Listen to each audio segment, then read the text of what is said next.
munsi Je mets ce culte de dimanche entre tes mains. shize kicumwero mu biganza byawe Que tout puisse bien se passer, que tu sois avec nous jusqu'à la fin du culte.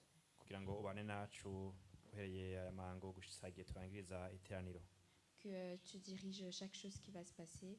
uyobore ikintu cyose kizakorekera hano Que ça soit au moment des louanges, des prédications ou autres. haba igihe cyo guhimbaza n'igihe cyo kwigisha ijambo ryawe Et qu'on puisse aussi être édifiés durant ce culte, Seigneur. dushobore gufashwa muri rino teraniro Que ceux qui ne sont pas venus aujourd'hui, qu'ils puissent venir dimanche prochain. kandi n'abatashoboye kuza uyu munsi kugira ngo dushobore kuza ubutaha Et je te remercie, j'ai prié au nom de Jésus. Amen. ndagushimiye kandi senze mu izina rya Yesu amen. Amen. On va chanter le psaume 100. reka turirimbe izaburi y'ijana C'est un psaume de louange ni izaburi y'amashimwe pour dire que tous ceux qui sont dans le monde kuvuga ko abari mu isi bose puissent acclamer le Seigneur. bahimbaze cyangwa bavugirize impundu uwiteka Amen. amen. Mwabari mw'isi yose mwe muvugirize Uwiteka impundu, mukorere Uwiteka munezerewe, muze mu maso ye muririmba.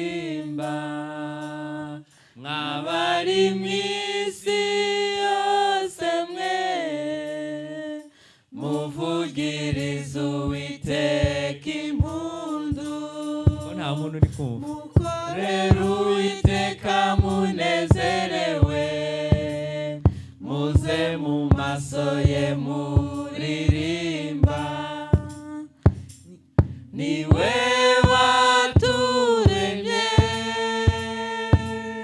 natwe turabe, turi ubwoko bwe, turi intama zo mu cyanya cye. Niwe waturemye natwe turabe, turi ubwoko bwe, turi intama zo mu cyanya cye. Mwinjire mu marembo ye mushima, no mu bikari bye muhimbaza, mumushime musingize izina rye, mumenye yuko ari we Mana.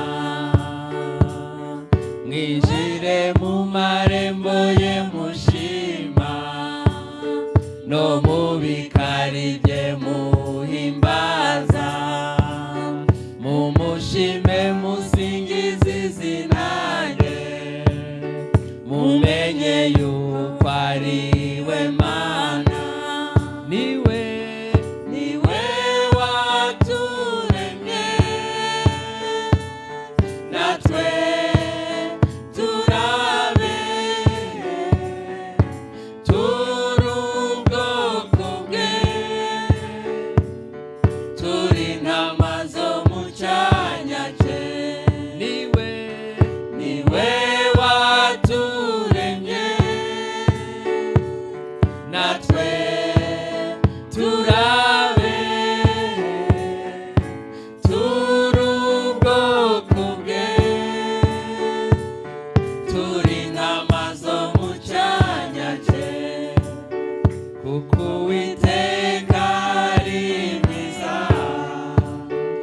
imbabazi ze zihoraho iteka, umurava uhoraho ibihe byose, mumushime musingize izina rye. Kuko Uwiteka ari mwiza, imbabazi ze zihoraho iteka, umurava uhoraho ibihe byose, mumushime musingize izina rye.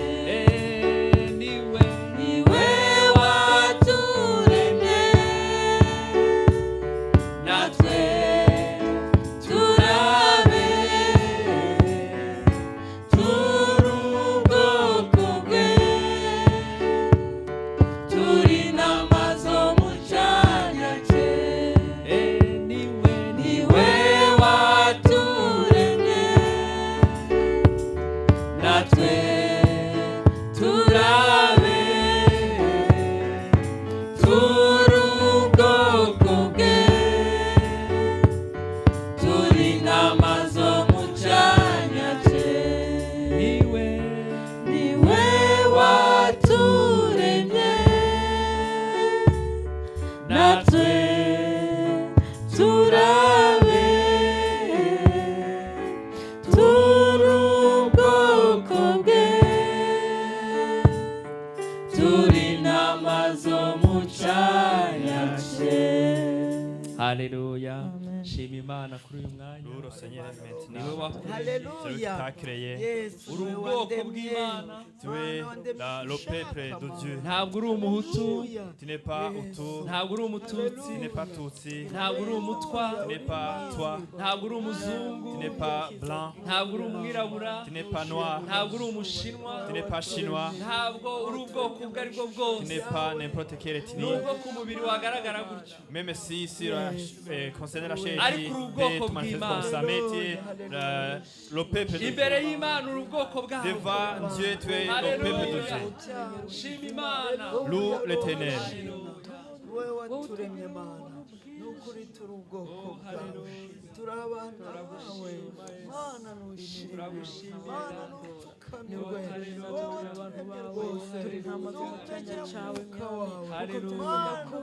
Haleluya. nushimwe Mana Haleluya. Reka Eme yegere hano adusomere Zaburi 150. Que aimer avance pour nous lire le psaume 125. Hanyuma turaza gukomeza na groupe de louange. Et par après, on va continuer avec le groupe de louange. Niwe waturemye natwe turabe turi ubwoko bwe turi intama zo mu cyanya cye niwe waturemye natwe turabe turi ubwoko bwe turi intama zo mu cyanya cye. Psaume 125. 150 Ah, j'entends. Ok, 150, pardon. Zaburi 150. Psaume 150. Louez l'Éternel, louez Dieu dans son sanctuaire. Louez-le dans l'étendue où éclate sa puissance. Louez-le pour ses hauts faits. Louez-le selon l'immensité de sa grandeur. Louez-le au son de la trompette. Louez-le avec le luth et la harpe. Louez-le avec le tambourin et avec des danses. Louez-le avec les instruments à cordes et le chalumeau. Louez-le avec les cymbales sonores. Louez-le avec les cymbales retentissantes. Que tout ce qui respire loue l'Éternel. Amen. Amen. Amen. Amen. Alors nous allons louer l'Éternel Tugiye guhimbaza Imana avec des danses, tuyibyinira avec nos chants, ni hamwe n'indirimbo zacu avec les instruments, hamwe n'ibicurangisho byacu et que tout ce qui respire kandi igifise umwuka cyose puisse louer l'Éternel. gihimbaze. Est-ce qu'il y a des gens qui respirent ici? Mbega hariho abahemuka hano Amen. Amen. Gloire à Dieu parce qu'on respire encore. dushima Imana ko Amen. dufise umwuka none. Alors nous allons tous louer l'Éternel ensemble. Tugiye twese guhimbaza Imana. Amen. Bienvenue au groupe de louange. Kaze itsinda himbaza Imana. Alléluia. Jésus est notre roi. Yesu ni Il est umwami le wacu, Seigneur des seigneurs. ni umwami Il est w'abantu, venu sur la terre. yaje ku Il isi, est notre victoire. Amen. intsinzi yacu. Nous allons chanter que l'heure de la victoire Tugiye kuririmba ko a isaha, sonné aujourd'hui. y'intsinzi yavuze canke Car yashitse Jésus est uyu munsi. mort pour nous à la croix. Kuko Yesu yatsinze ku musaraba. Alléluia. L'heure de la victoire et de la vérité a sonné dans mon cœur, que Jésus soit loué. Oui, l'heure. L'heure de la victoire et de la vérité. Dansons pour le a Seigneur, sonné alléluia. dans mon Il est cœur, notre que victoire. Jésus soit loué. L'heure de la victoire et de la vérité a sonné dans mon cœur, que Jésus soit loué. Oui, l'heure. L'heure de la victoire et de la vérité a sonné dans mon cœur, que Jésus soit loué. L'heure de la victoire et de la vérité a sonné dans mon cœur, que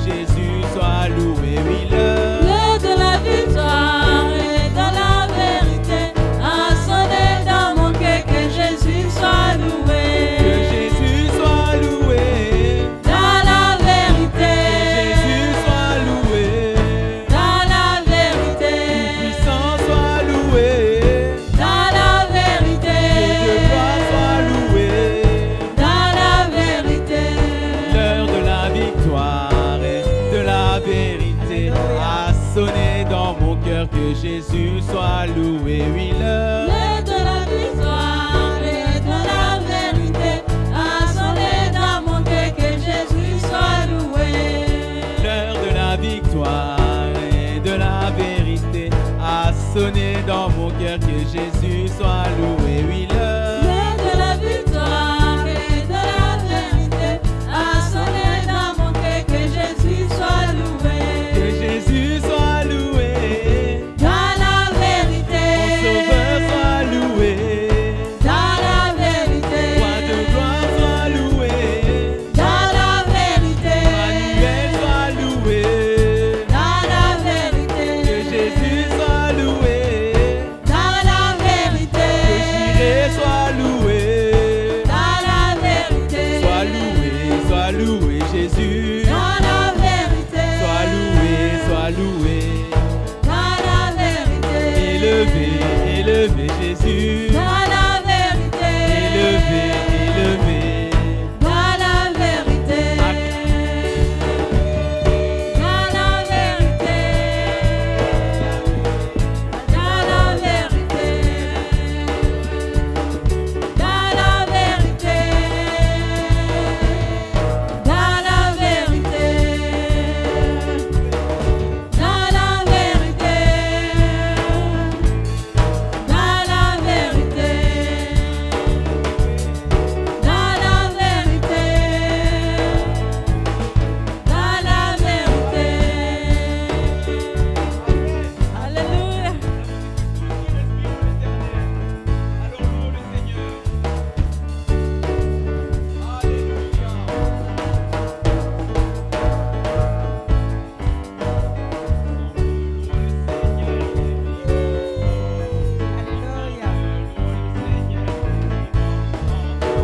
Ensemble, louons le Seigneur, il est vivant.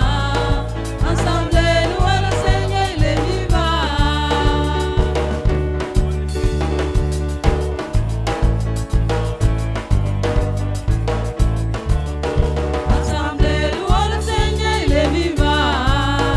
Ensemble, louons le Seigneur, il est vivant.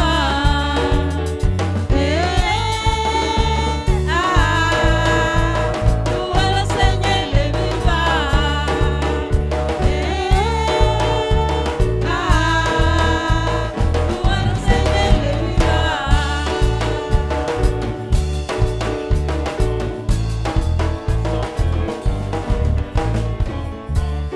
Ensemble, louons le Seigneur, il est vivant. Ensemble, louons le Seigneur, il est vivant. Ensemble, louons le Seigneur, il est vivant. Ensemble, louons le Seigneur, il est vivant. Oui, ensemble. Ensemble, louons le Seigneur, il est vivant. Ensemble, louons le Seigneur. Tout le monde il est ensemble vivant. chante.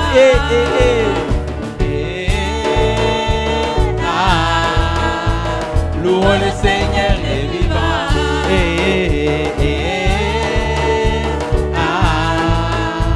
Louons le Seigneur, il est vivant. Dieu va faire encore. Dieu va faire encore. Dieu va faire encore. Dieu va faire Oui, encore. Dieu va faire encore. Dieu va faire Chantons. encore. Dieu va faire encore. Dieu va faire Oui, encore. alléluia. Alléluia. Il guérit les maladies, ressuscite les morts. Il est vivant pour toujours, il ne change pas. Dieu va faire des miracles, Dieu va faire encore. Dieu va te toucher, Dieu va me toucher. Dieu va te toucher, Dieu va me toucher. Dieu va te toucher, Dieu va me toucher. Dieu va te toucher. Dieu va te toucher. Oh, alléluia, alléluia. Il guérit les maladies, ressuscite les morts. Il est vivant pour toujours, il ne change pas. Dieu va faire des miracles, Dieu va faire encore. Alléluia. Il guérit les maladies, ressuscite les morts. Il est vivant pour toujours, il ne change pas. Dieu va. Commence à élever la voix. Loue le Seigneur Jésus. Loue le Seigneur Jésus. Il va faire des miracles dans ta vie. Oh, alléluia. Alléluia. Il guérit les malades. C'est lui qui guérit les malades. C'est lui qui ressuscite les morts. Il connaît ta situation. Il veut passer avec toi dans le feu, dans l'eau. Rien ne peut te consumer. Rien ne peut te submerger. Car tu es avec Jésus. Oh, alléluia. Alléluia. Il guérit les malades, il ressuscite les morts. Élève ta voix, loue le nom du Seigneur Jésus. Il est roi dans ta vie. Rien ne peut t'arriver.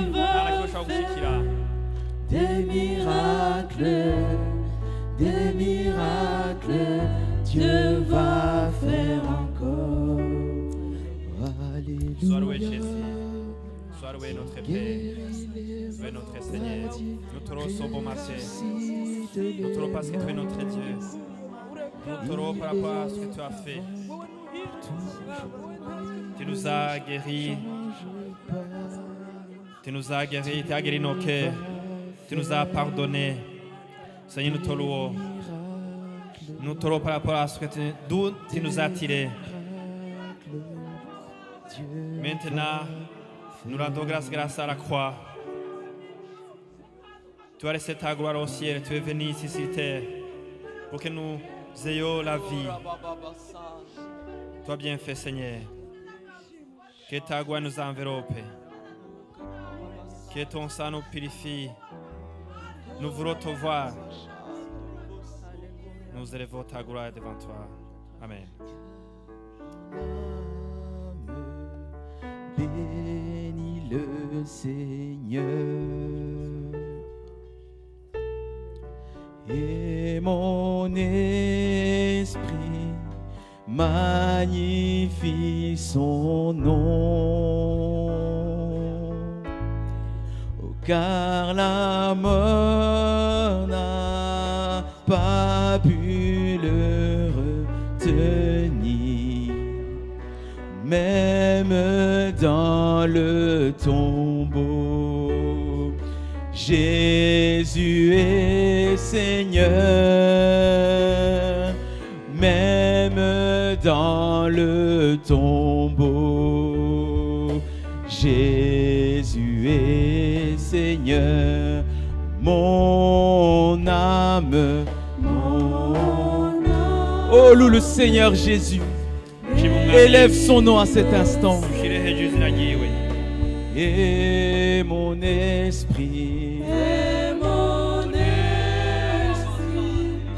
magnifie son nom. car la mort n'a pu le retenir. même dans le tombeau, Jésus est Seigneur. Même dans le tombeau, même dans le tombeau, Jésus est Seigneur. Jésus-Christ, Jésus-Christ est Seigneur. Il est Seigneur. Il est sorti du tombeau. Il est Seigneur. Tout genou fléchira. Toute langue confessera que Jésus est Seigneur. Oh, nous amis,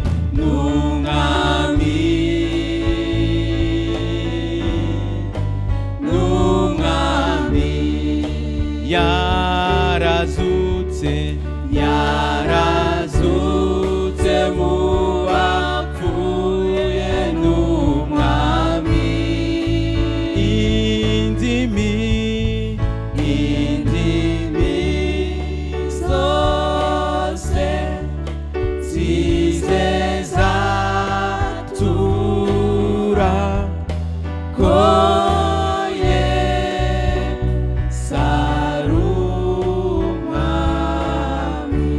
Yesu n'umwami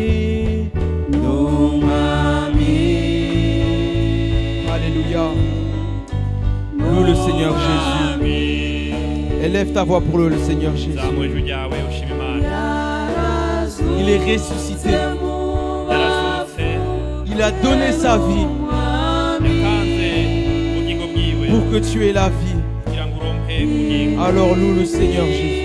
None igihe cyawe cyo kumushima.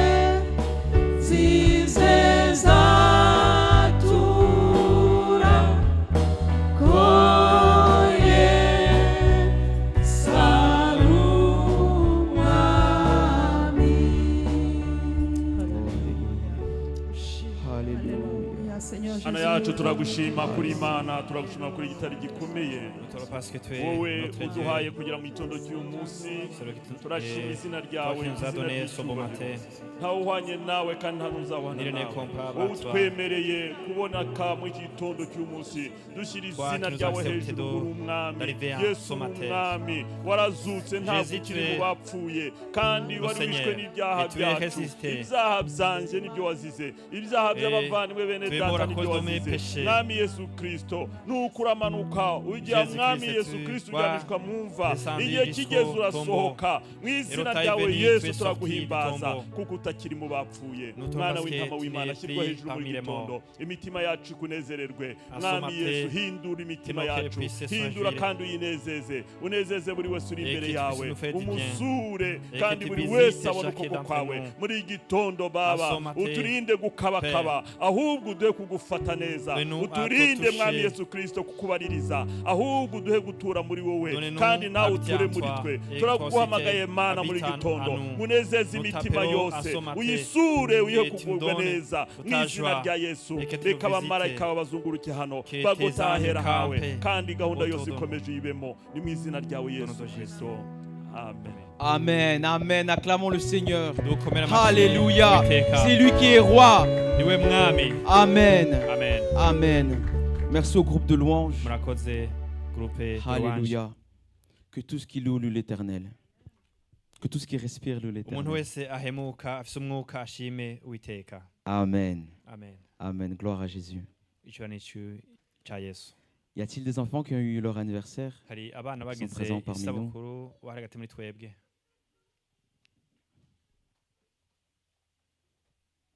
Ok, s'il n'y en a pas, atawe on va continuer avec les dîmes et les offrandes. reka turane no gutanga amaturo n'ibya cumi. Pendant qu'on va donner les dîmes et les offrandes, mu gihe dutanga amaturo n'ibya cumi, j'ai invité la chorale Ebenezer, reka ntumire korale Ebenezer suivie de la chorale Agapé. ikurikiwe na korale Agape. Mais avant cela, ariko imbere y'ivyo j'aimerais demander à maman Josué reka nsabe mama Josué de prier pour les dîmes et les offrandes. kugira ngo asengere amaturo n'ibya cumi. Mana turi imbere y'amaso yawe Dieu, nous sommes devant ta face.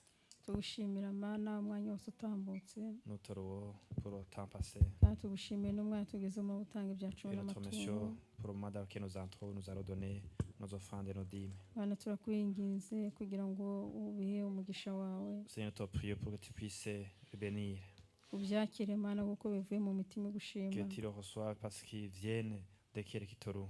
Aha turagusabye Mana kugira ngo abazabikoresha uzabaha ubwenge bwo kubikoresha neza. Seigneur, nous prions pour les personnes qui vont les utiliser, que tu les donnes de la sagesse pour qu'ils puissent bien les utiliser. kugira ngo bizagire umugisha no mu maritoro ryawe. Et que ces offrandes et dîmes puissent faire ton œuvre. Tugusabye twizeye mu izina rya Yesu Kristo. Nous Amen. demandons avec foi au nom de Jésus. Amen. Imana yacu ni nziza, yakoze imirimo ikomeye. Imana yacu ni nziza, yakoze imirimo ikomeye. Imana yacu ni nziza, yakoze imirimo ikomeye. Amen. Imana yacu ni nziza, yakoze imirimo ikomeye. Mubasenga bose bayishime ko yakoze imirimo ikomeye. Amen. Imana yacu ni nziza,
baba ko yakoze imirimo ikomeye. Imana yacu ni nziza yakoze imirimo ikomeye. N'abakizwa mureke muyinzinire baba ko yakoze imirimo ikomeye yo. Imana yacu ni nziza yakoze imirimo ikomeye. Ingwe Imana yacu yo ni nziza ko yakoze imirimo ikomeye yo. Imana yacu ni nziza yakoze imirimo ikomeye.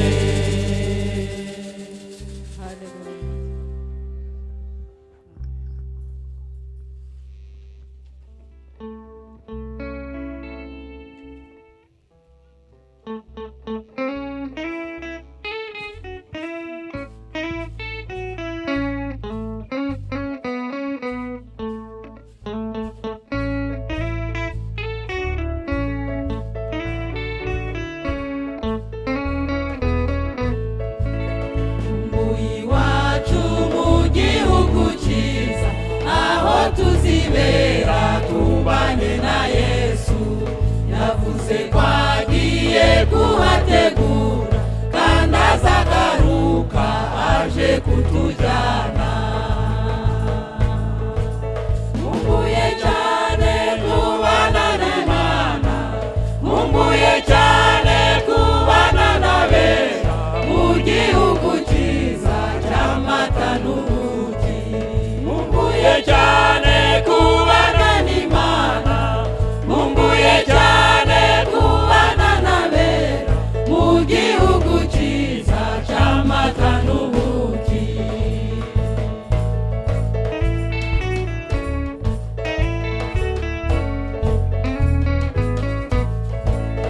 Imbere iwacu i Yerusalemu ibyo niringiye byose nzabihabwa.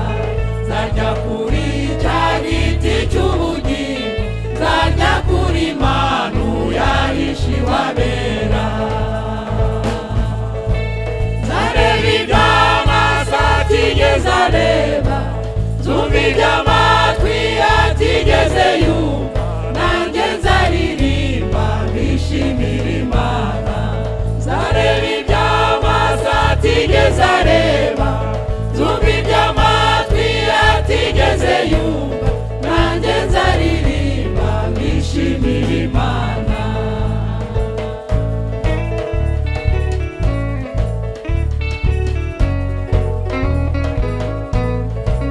Dore hasigaye igihe gitoya iyi si igashira kandi ibyayo byose, kandi ibirimo bifite igiciro nta kizasigara bizaba umuyonga. Icyampa bose bakamenya Imana, bakamenya ko hari isi nziza kandi izaturwamo n'abihana ibyaha. Icyampa bose bakamenya Imana, bakamenya ko hari isi nziza kandi izaturwamo n'abihana ibyaha. Icyampa bose bakamenya Imana, bakamenya ko hari isi nziza kandi izaturwamo n'abihana ibyaha. Icyampa bose bakamenya Imana, bakamenya ko hari isi nziza kandi izaturwamo n'abihana ibyaha. Icyampa bose bakamenya Imana, bakamenya ko hari isi nziza kandi izaturwamo n'abihana ibyaha.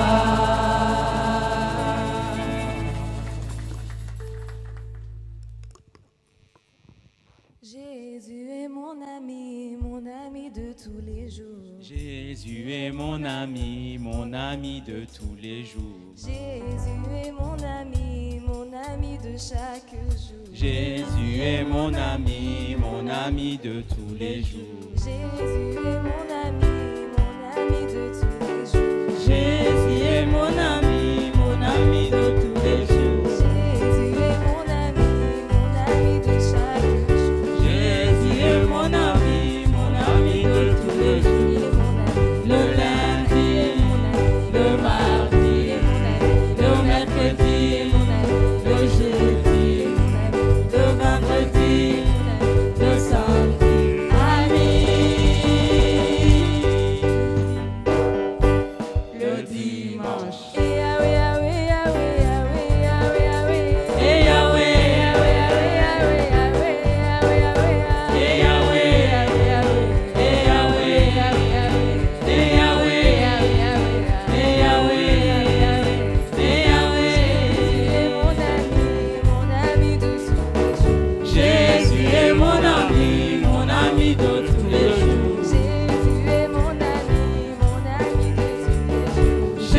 Tu es mon ami de tous les jours. Il est mon ami. Le lundi, Il est mon ami.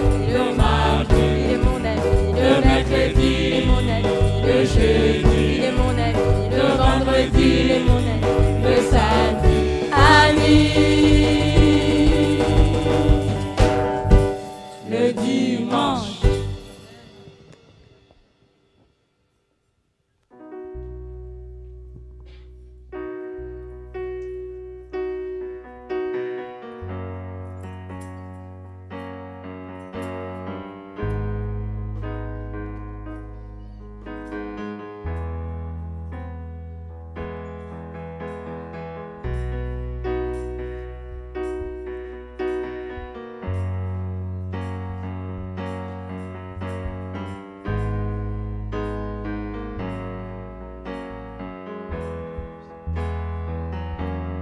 Dieu est puissant,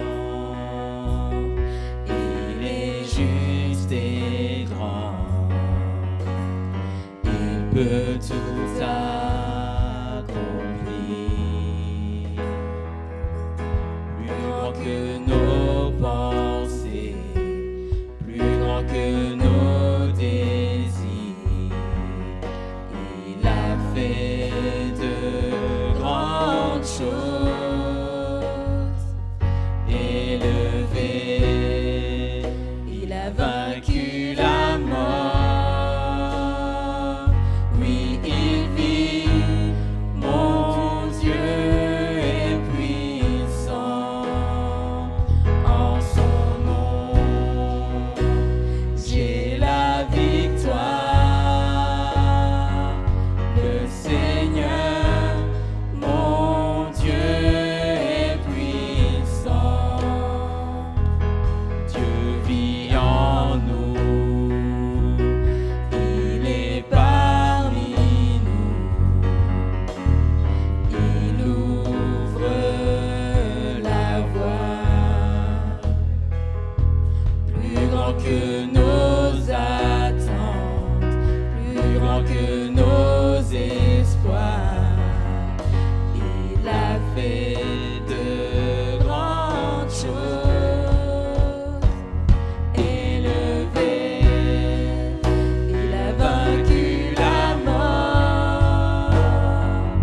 Oui, il vit, mon Dieu est puissant. En son nom, j'ai la victoire. Le Seigneur, mon Dieu est puissant. Élevé, il a vaincu la mort. Oui, il vit, mon Dieu est puissant. En son nom, j'ai la victoire. Le Seigneur, mon Dieu est puissant.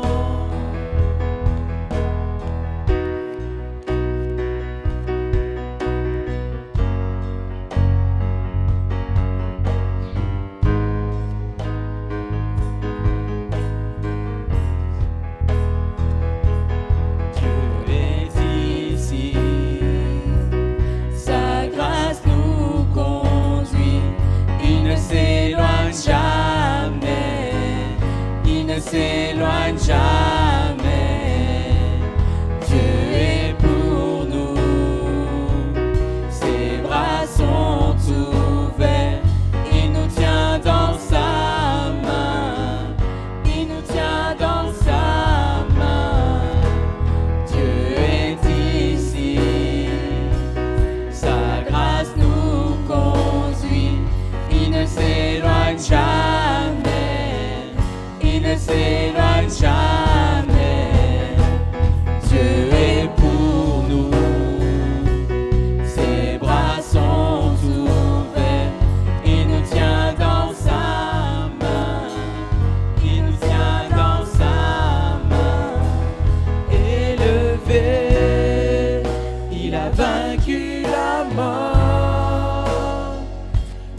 peut se mettre debout.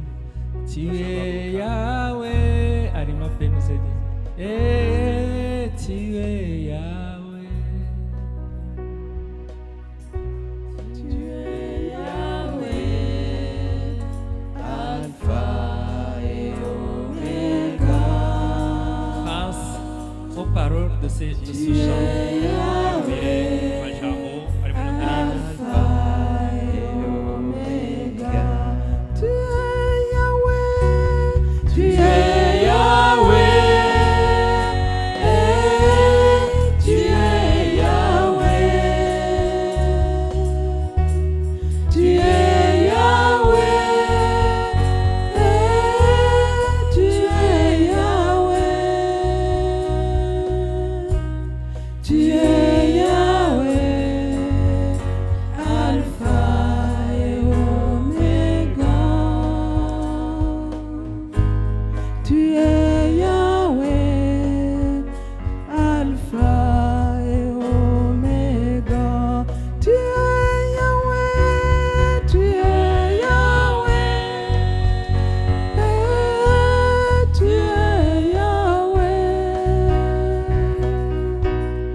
Commence à prier. Loue le Seigneur maintenant. C'est lui qui est l'alpha de ta vie, l'alpha de ta famille, l'alpha de tes études, l'oméga de ta vie, l'oméga de toutes choses.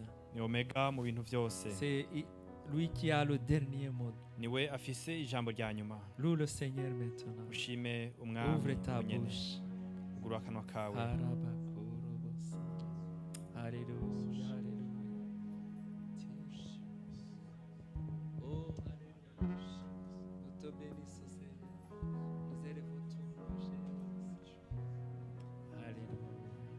Alléluia. On acclame pour le Seigneur. reka dukomere amashyi Imana. J'ai dit on acclame pour le Seigneur. Avuze nti dukomere amashyi Imana. Le roi des rois, Umwami le w'abami. Seigneur des seigneurs, Umwami w'abami. c'est lui qui est, qui Uriho, était et qui yamyeho vient. kandi agira aze. Amen. Amen. Vous pouvez prendre place. Mwashobora kwicara. Shalom, shalom. Shalom, shalom. Bonjour à tous et à toutes. Mwaramutse mwese. Vous allez bien? Mumeze neza. Amen. C'est vrai que plusieurs sont en vacances, je dirais. Benshi bari mu biruhuko. Mais on espère qu'avec le début septembre, nous serons tous là. Ariko turizera neza ko mu ntango zo kwa cenda bazoba ari hano. Amen. Amen. Nous remercions le Seigneur pour ce bon jour qu'il nous accorde Turashima Imana kubw'uno munsi mwiza Imana iduhaye d'être dans sa maison. kuba mu nzu yayo. C'est vraiment une bénédiction d'être dans la maison du Seigneur. Numugisha kuba mu nzu y'Imana. La maison de Dieu. Inzu y'Imana. Amen. Amen. Alléluia. Nous allons lire un passage à Matthieu 5. Tugiye gusoma umurongo w'ijambo ry'Imana muri Matayo 5. Matthieu 5, 29. Matayo 5. Matthieu 5, 29. Matayo 5 umurongo wa 29. C'est une des paroles que nous avons partagées mercredi mu majambo à twasangiye l'étude biblique. kuwa gatatu mu nyigisho za Bibiliya. Si ton œil droit est pour toi une occasion de chute, arrache-le et jette-le loin de toi, car il est avantageux pour toi qu'un seul de tes membres périsse et que ton corps entier ne soit pas jeté dans la géhenne. Ijisho ryawe ry'iburyo nirigushuka rikakugusha urinogore urite kure. Ibyiza nuko wapfa ijisho rimwe. Ibyiza nuko wapfa ijisho rimwe birutako umubiri wawe. Birutako umubiri wawe wose. Birutako umubiri wawe wose wajugunywa muri iki Gehenom. C'est la feuille, c'est pas complet. Amen. Alléluia. C'est la parole que Jésus a prononcée. N'amajambo Yesu ubwiwe yavuze. Nous avons vu que quand on étudie la Bible, twarabonye ko igihe twiga Bibiliya, et on doit interpréter la parole dutegeza gusigura ijambo selon le contexte bijanye nuko bimeze muri et Bibiliya, voir si on peut l'interpréter littéralement ou symboliquement.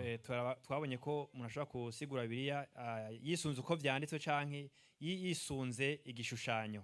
Ça, c'est un des exemples que nous avons vus. Ya namwe mu burorero canke mu ngero twabonye. Que si on l'interprète littéralement, mu gihe twosigura uko vyanditswe, alors ça n'ira pas. Ntabwo bivamwo. C'est-à-dire que si tu commets un péché, no kuvuga ko mu gihe ukoze icaha, par ton œil, urikoresheje biturutse ku tu ijisho vas ryawe, enlever ton œil. no kuvuga ko ukura mu ijisho ryawe. Alors ça serait pas bon, ça serait pas une bonne interprétation. Ahangaha ntitwoba dusiguye neza Bibiliya. C'est-à-dire qu'on doit l'interpréter symboliquement. No kuvuga ko duteza kuyisigura twisunze igishushanyo. Tout simplement, c'est-à-dire que ton œil ne doit pas être une occasion de chute. Ton œil ne doit pas te faire chuter. Ijisho ryawe ntiribwirizwa kukugusha. Amen. C'est-à-dire que tu dois faire attention à tout ce que tu regardes. No kuvuga ko utegeza kwirinda na cyane cyane wirinda mu byo uraba. Si tu regardes des choses que Dieu n'agrée pas, mu gihe uraba ivy'Imana idashima, alors tu pèches contre cette parole. No kuvuga ko ucumuye kuri iri jambo. Alors tu dois demander pardon. No kuvuga ko uteza gusaba Imana. Nous devons veiller sur nos yeux. Tegeza kurinda amaso yacu. Un enfant de Dieu ne regarde pas n'importe quoi. Umwana w'Imana ntaraba ivyo ari byo byose. Il y a beaucoup de saleté maintenant dans son monde. Muri no si hari ibintu byinshi byanduza. Avec les réseaux sociaux. na cyane cyane muri ubu buhinga Alors on ne doit pas ngurukanabumenyi. regarder tout ce qui passe sur les réseaux Ntabwo sociaux. duteza kuraba ivyo byose biciye ku buhinga bwa none. Nos yeux ne doivent pas être l'objet de convoitise du monde aussi. Aya maso yacu ntateza kuba ayashukwa n'ivyifuzo vy'ino si. Amen. Si tu veux voir en esprit, Nimba ushaka kuba mu mwuka, kureba, nimba ushaka kurebera mu mwuka, tu dois garder tes yeux. utegeza kurinda amaso Tu yawe. dois veiller sur tes yeux. Utegeza kurinda amaso yawe. Alors nous allons nous mettre debout. Tugiye guhaguruka On va prier le Seigneur kugira ngo dusenge, pour que nos yeux soient purifiés. kugira ngo amaso yacu yezwe. Je ne sais pas ce que tu as regardé ce matin, Sinzi ivyo waravye kino gitondo ou hier soir, canke ejo hahise ou pendant la semaine. canke muri iki cyumweru, Mais la parole de Dieu te dit que tu dois te purifier. ariko ijambo ry'Imana rirakubwira ko ubwirizwa kwezwa. Alors nous allons prier Tugiye gusenga pour Imana, demander pardon au tugiye Seigneur. dusaba Imana imbabazi. Et après le pasteur Innocent va élever la Hanyuma voix. yaho Pastor Innocent arazamura ijwi asenga. Prie le Seigneur maintenant. Senga Imana none.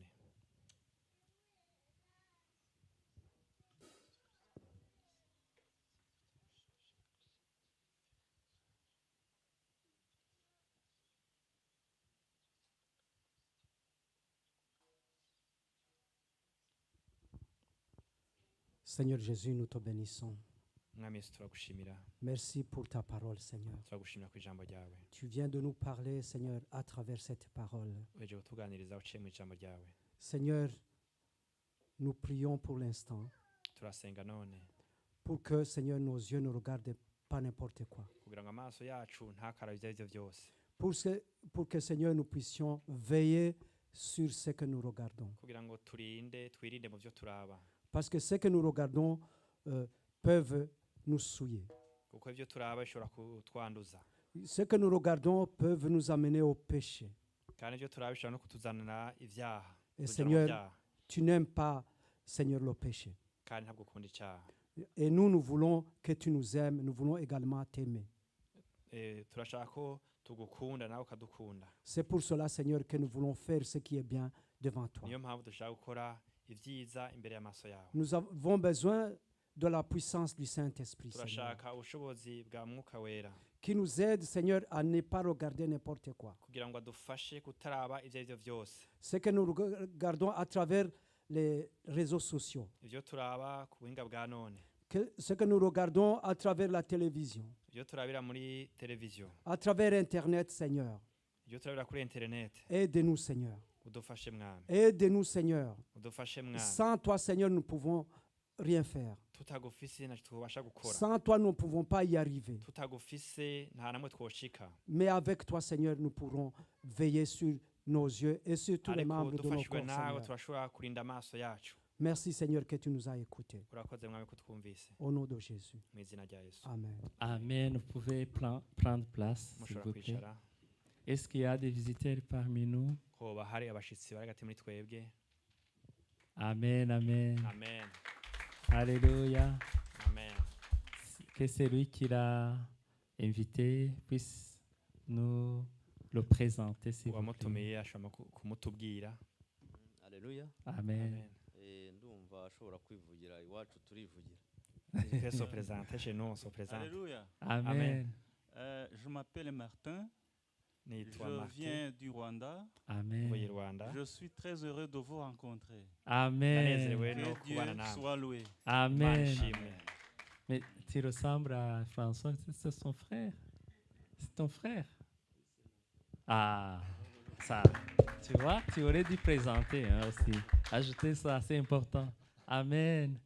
Nous voyons aussi que nous sommes avec Spéciaux, ça faisait longtemps qu'il n'était pas parmi nous. haheze igihe kirekire atari mu Amen. twebwe. Malgré sa maladie, elle est venue. On peut se Nubwo mettre akirwaye, debout alors yashoboye kuza. pour Turashobora accueillir guhaguruka kugira ngo notre visiteur. twakire umushitsi wacu. Rimwe kabiri gatatu ikaze mwene data n'Imana iguha umugisha hamwe natwe. Amen. Amen. Il y a un autre visiteur Hari uwundi mushitsi que je vais vous présenter maintenant. ngiye kubereka. Amen. Amen, Amen. amen, Amen. amen. Alors c'est Alia. Se niyo Ariya buhungiro. ni buhungiro. Amen. Amen. Tu es Yahweh, tu es Yahweh. Tu es Yahweh, tu es Yahweh. Tu es Yahweh, Alpha et Omega. Tu es Yahweh, tu es Yahweh, Alpha et Omega. You are Yahweh, you are Yahweh. You are Yahweh. You are Yahweh. You are Yahweh. You are Yahweh. You are Yahweh. Alpha et Omega. You are Yahweh. Alpha et Omega. Amen. Je vois que Elijah aussi est là. Ndabona ko na Elijah yahashitse. Et ça fait presque plus 2 ans, plus 2 jours qu'on l'avait présenté ici. Je crois que c'est le Kandi 14 août. haheze Qu'on imyaka l'avait ibiri. 23 La présentation. C'est presque les mêmes dates avec une différence de 4 jours. Ni haciwa bitandukaniye ku minsi ine ku munsi yasengewe Elijah. Amen. Amen.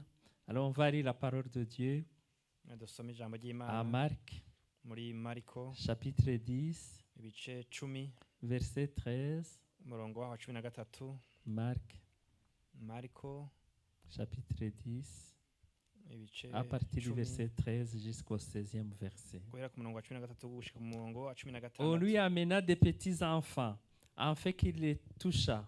Mais les disciples reprirent ce qui les amenait. Jésus, voyant cela, fut indigné et leur dit, laissez venir à moi les petits enfants et ne les en empêchez pas, car le royaume de Dieu est pour ceux qui leur ressemblent. Je vous le dis en vérité, quiconque ne recevra pas le royaume de Dieu comme un petit enfant n'y entrera point. Puis il est pris dans ses bras et les bénit à leur imposa les mains. Amen. Amen. Maze bamuzanira abana bato ngo bakoreko, abigishwa barabakankamira. Maze Yesu ababonye araraka, arababarira ati, nimureke abana bato baza ahondi, nimubabuze, kuko ubwami bw'Imana ari ubwameze batyo. Ndababwira ukuri, utazokwakira ubwami bw'Imana nk'umwana muto atazobwinjiramwo na gatoya. Arabarera, arabahezagira, abarambikako ibiganza. Amen. Amen. Dans notre communauté, nous ne baptisons pas les enfants. Muri Les torero nourrissons. ryacu ntabwo tubatiza abana bato. Car la Bible est claire.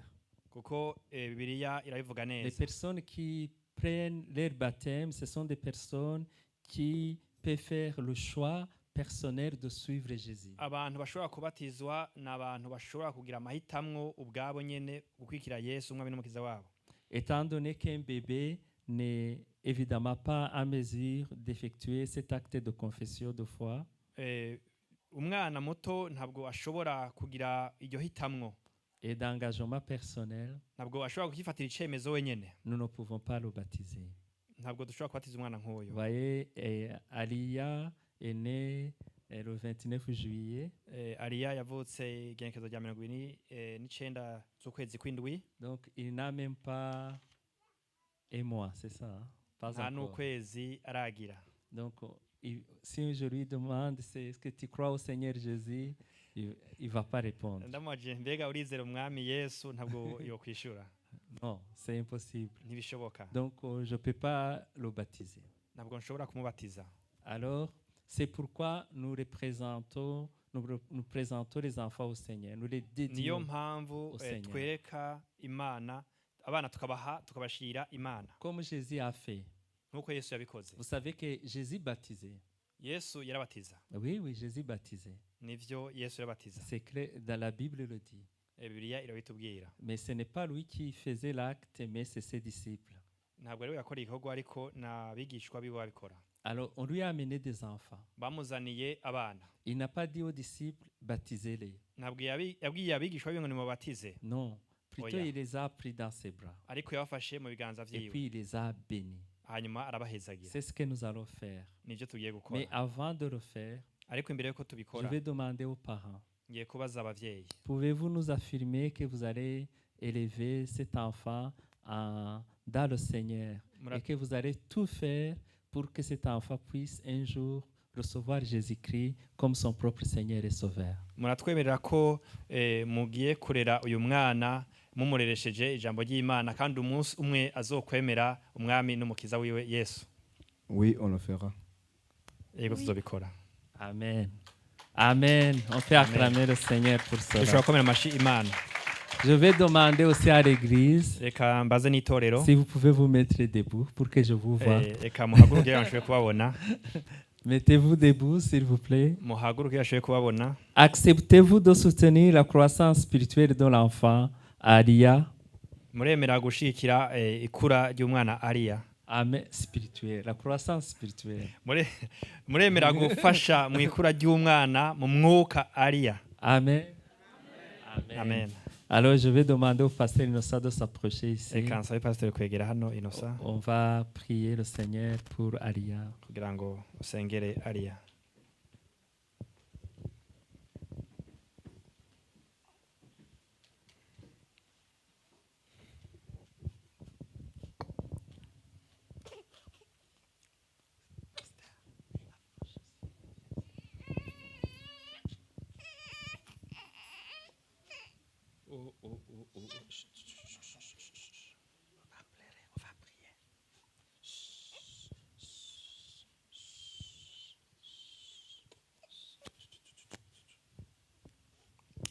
Père éternel, nous te rendons grâce. Data uhoraho turagushimira. Nous te présentons cet enfant, Aria. Turagushikije uyu mwana Aria. C'est toi qui l'as donné à Emmanuel et Indra. Wamutanze kwa Emmanuel na Indra. Et c'est le frère Seigneur de Elijah. Kandi ni mushiki wa Elijah. Seigneur, nous voulons te la présenter. Mwami twashaka kwereke. Pour que tu la bénisses, Seigneur. Kugira ngo umuhe umugisha. Seigneur, que tu la protèges contre tous les plans de l'ennemi. Kugira ngo umurinde imigabo y'umwansi. Nous invoquons le sang de Jésus sur cet enfant. Turahamagara amaraso ya Yesu kuri uyu mwana. Quand Satan va la chercher, igihe Satani azoje kumurondera, il ne puisse pas la trouver. Ntazamubone. Au nom de Jésus. Mu izina rya Yesu. Que cet enfant puisse grandir, Seigneur. Uyu mwana akure. En t'obéissant. Akure akubaha. En obéissant aux parents. Yubaha abavyeyi. En obéissant aux autorités. Yubaha abategetsi. En obéissant à la parole de Dieu. Yubaha ijambo ry'Imana. Seigneur, que cet enfant soit un exemple dans la société. Uyu mwana abe urugero muri société. Seigneur, que tu lui donnes l'intelligence. Umuhe ubwenge. Je brise tous les liens qui le lient à sa famille qui n'est pas à toi. Mpiri ivyo mushira ku muryango iva ku muryango batari ivyawe mu izina rya Yesu. Tout lien. Imigozi yose. Où Satan peut passer. Aho inzira yose Satani yoshobora gucamwo. Pour attaquer cet enfant. Kugira ngo atere umwana. Je le brise au nom de Jésus. Ndayicagagura mu izina rya Yesu. Seigneur, que le Saint-Esprit soit sur lui. Mwuka wera abe kuri we. Aujourd'hui. Uhereye none. Éternellement. Gushika ibihe byose. Aria. Je te bénis. Ndaguhezagiye. Au nom du Père. Mu izina rya Data. Du Fils. N'iry'umwana. Et du Saint-Esprit. N'iry'umwuka wera. Amen. Amen. Amen.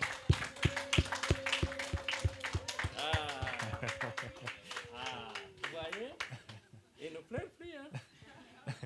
Ubona ko atakirira.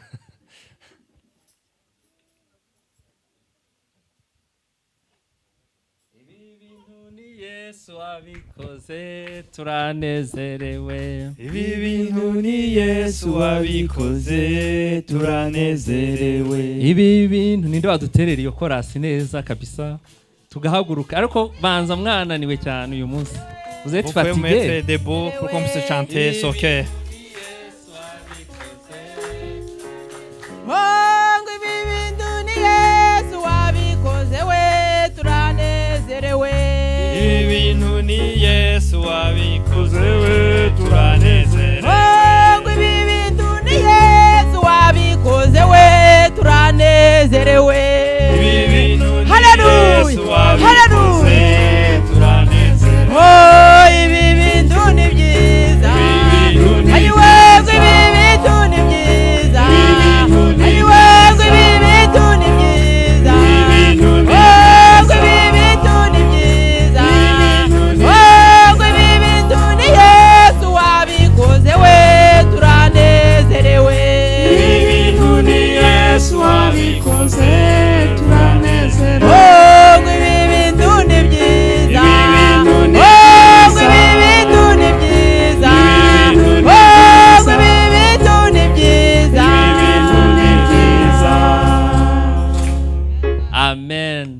Vous pouvez vous asseoir. murashobora kwicara Je vais vous donner les annonces. ndabahe ibimenyeshwa. Amen. Aujourd'hui, après le culte, Uyu munsi nyuma y'inyigisho et juste après, on va les gens que je vais citer, nous allons nous voir ici dans mon bureau.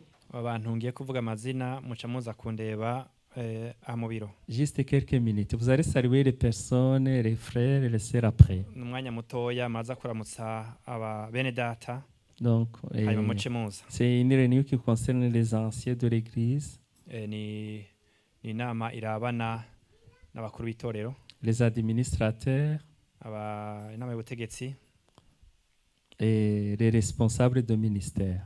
hamwe n'abayobozi ba za ministeri. Chaque responsable, le responsable des femmes, la responsable des femmes, Uyoboye aba mama, la responsable des jeunes, uyoboye urubyiruko, le responsable des hommes uyoboye abagabo, et la responsable de l'ECODIM. uyoboye ishuri ry'abana. Au fait, ce sont des personnes qui ont eu mon email. Je les ai envoyé un email, ça fait longtemps. N'abo bantu barose ubutumwa bwanje kuri email. Voilà. Donc, si vous avez reçu vous faites partie de ce groupe. Nimba urabonye ubwo butumwa canke Juste ukaburi après la parole, nous allons nous voir ici. Inyuma yo kumva ijambo ry'Imana tuze guhurira ngaho mu biro inyuma. Amen. Samedi le 24 kuwa gatandatu igihezo rya 24 à 14h, isaha 8 et nous aurons un mariage ici. tuzogira ubukwe hano. Amen. Notre sœur Esther mushiki wacu et notre Esther frère mwene Swedi. data Swedi. Amen. Amen. Ils vont s'unir par le lien du mariage bazofatanywa n'ubukwe.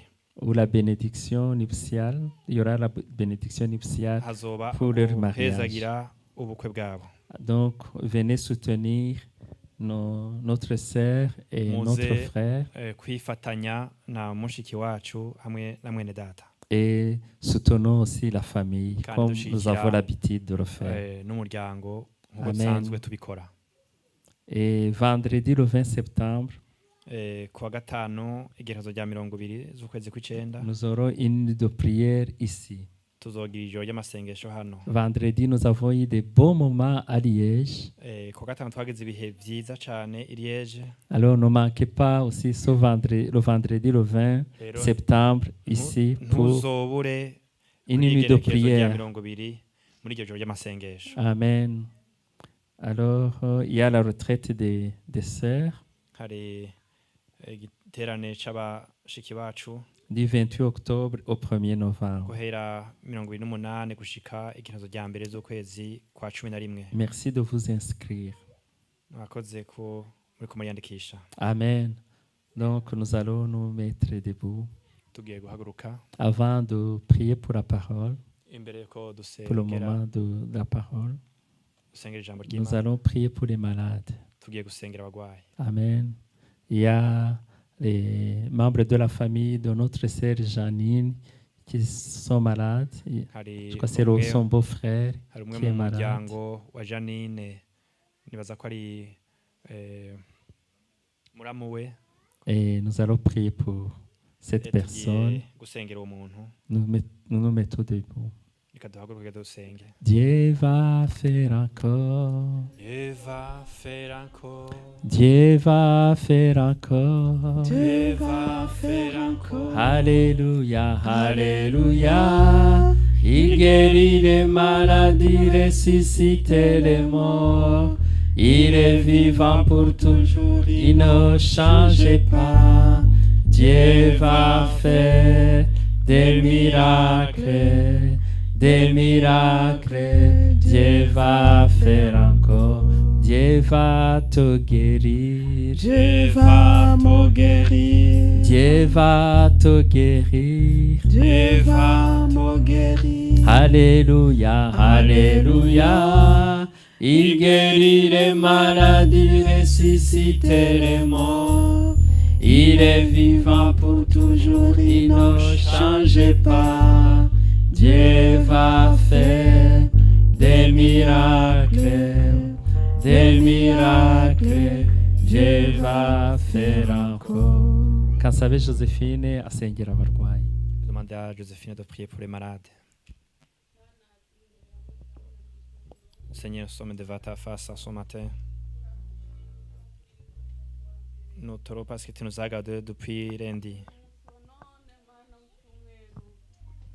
Mana waraturinze iminsi irindwi data nous a gardés pendant ntacyo 7 jours. twatanze ahubwo n'ubuntu Nous bwawe n'avons n'imbaraga rien donné, zawe mais c'est Mana ta turi puissance. imbere yawe igitondo cy'uyu Nous sommes munsi devant toi mu ce izina rya matin. Yesu Kristu Au nom de tukweretse abarwayi bose Nous te Uwiteka montrons Nyiringabo tous les Dr malades. Rutaba Dr ni wowe Mana Toi qui es muganga au-dessus uruta de abaganga tout, bose ni médecin. wewe niwe watanze ubwenge ku banyabwenge C'est toi qui as donné mu la- izina rya l'intelligence Yesu aux Kristu intelli- turakeneye sages. imbaraga z'umwuka wera zimanuke ku barwaye Que la mu puissance du izina Saint-Esprit rya puisse Yesu descendre Kristu umucunguzi sur wacu les malades. indwara urazikiza mu izina Qui rya guérit Yesu les malades au nom de Kristu Jésus nta Christ. cyakunaniwe Uwiteka Qui est nos Nyiringabo pères pour résister. gira neza abarwayi igitondo Qui cy'uyu fasse du munsi bien aux malades. kiza ubwoko bwawe Mana Guéris les kiza malades. abakozi bawe Mana Guéris kiza tes abarushe serviteurs. baremereye Mana Guéris mu ceux izina qui sont rya Yesu fatigués. manura inshinge Au nom zo de mu Jésus. ijuru manura serumu zo mu ijuru puisse amener manura le ibinini serein. byo mu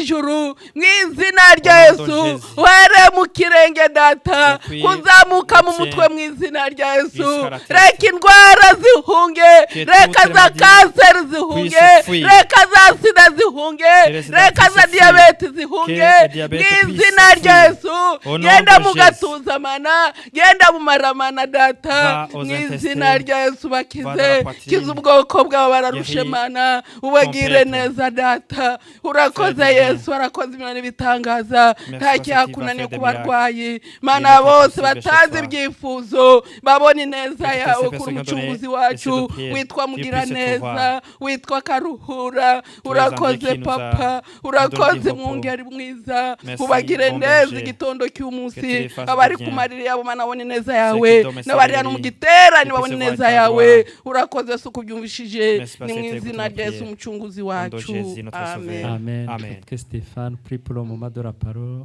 et les enfants qui vont aller Stéphane à l'école. asengere mwanya w'ijambo ry'Imana nawe nagiye kumva Après Athanase mu va nyigisho nous zawe. entonner un cœur. nyuma y'aho Atanaza duterera ikorasi. Mana nziza turagushimiye kuri Dieu bon, Uwiteka nous te louons. tweretse ibihe tugiye kujamo Nous te montrons les moments dans lesquels nous allons entrer. genda ubane natwe Yesu Que tu sois avec nous. genda utange ijambo rije mu mitima yacu Que tu nous donnes ta parole. Yesu Kristo ugenda kurivuga Celui qui va nous prêcher. abashe kutubwiriza natwe turyumve Qu'il puisse nous dire genda kumushiramwo ce ijambo que tu veux. ry'Imana.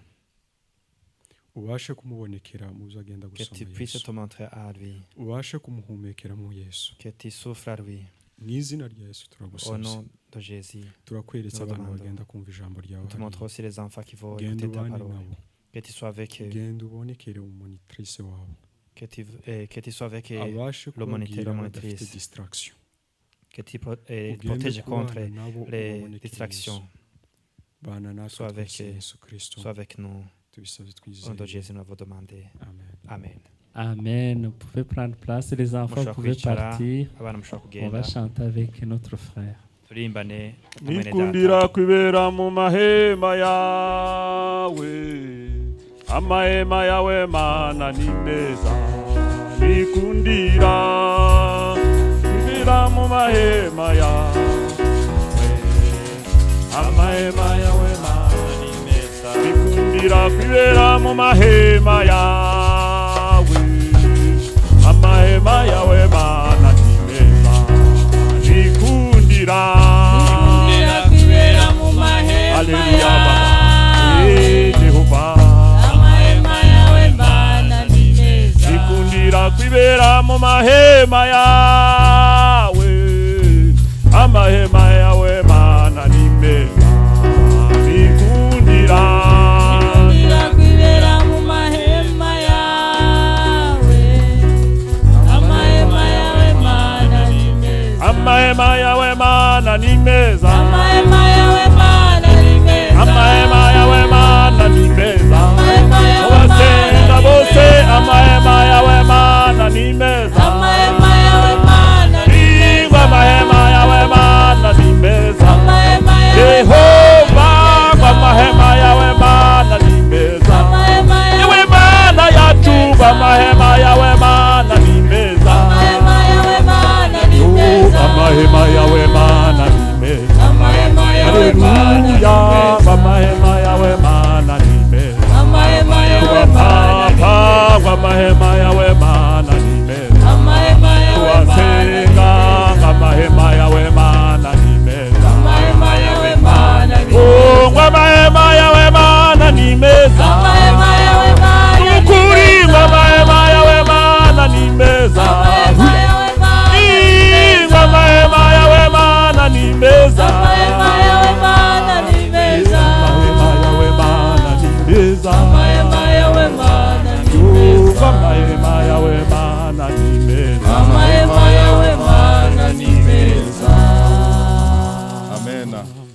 amahema y'Imana ni meza, nimwicare mu bwiza bw'Imana mu nzu y'Imana.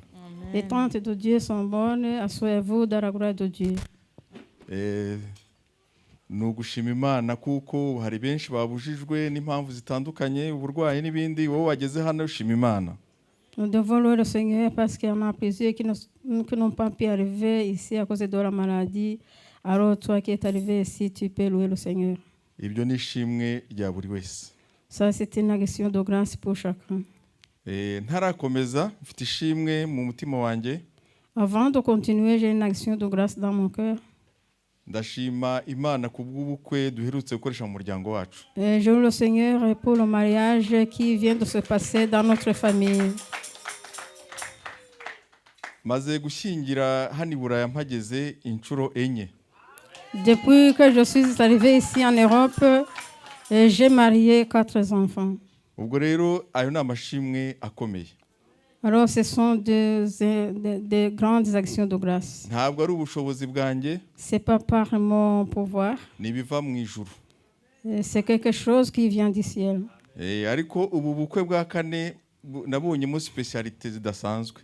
Mais dans le 4e mariage, j'ai trouvé des spécialités qui ne sont pas ordinaires.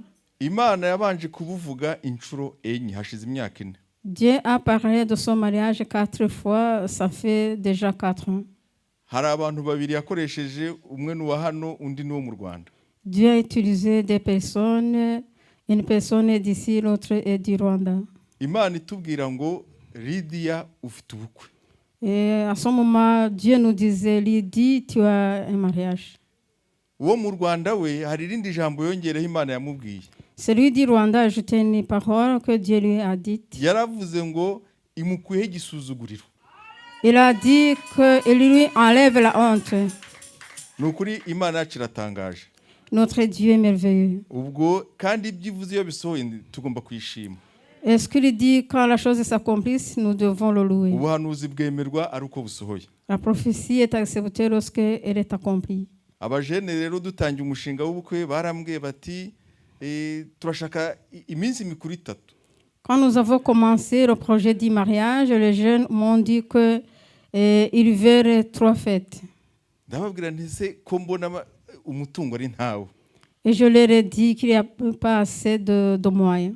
Ndababwira nti cyakoze ntiburiya bimwe nzajya mbinyonga ntumire nk'abantu 5 baze mu rugo dukore bimwe nongere ntumire abandi dukore ibindi nuko nge nabagiriye inama. Alors je leur ai dit que quelques fêtes je vais les réduire, par exemple inviter 5 personnes, faire une fête et autres comme ça. C'est le conseil que je leur ai donné. Ariko Imana iyo ishatse gukora irakora. Mais quand Dieu veut agir, il agit. Ifeza n'izahabu byose biri mu isi ni ibyayo. L'or et l'argent, tout ce qui se trouve sur la terre lui appartient.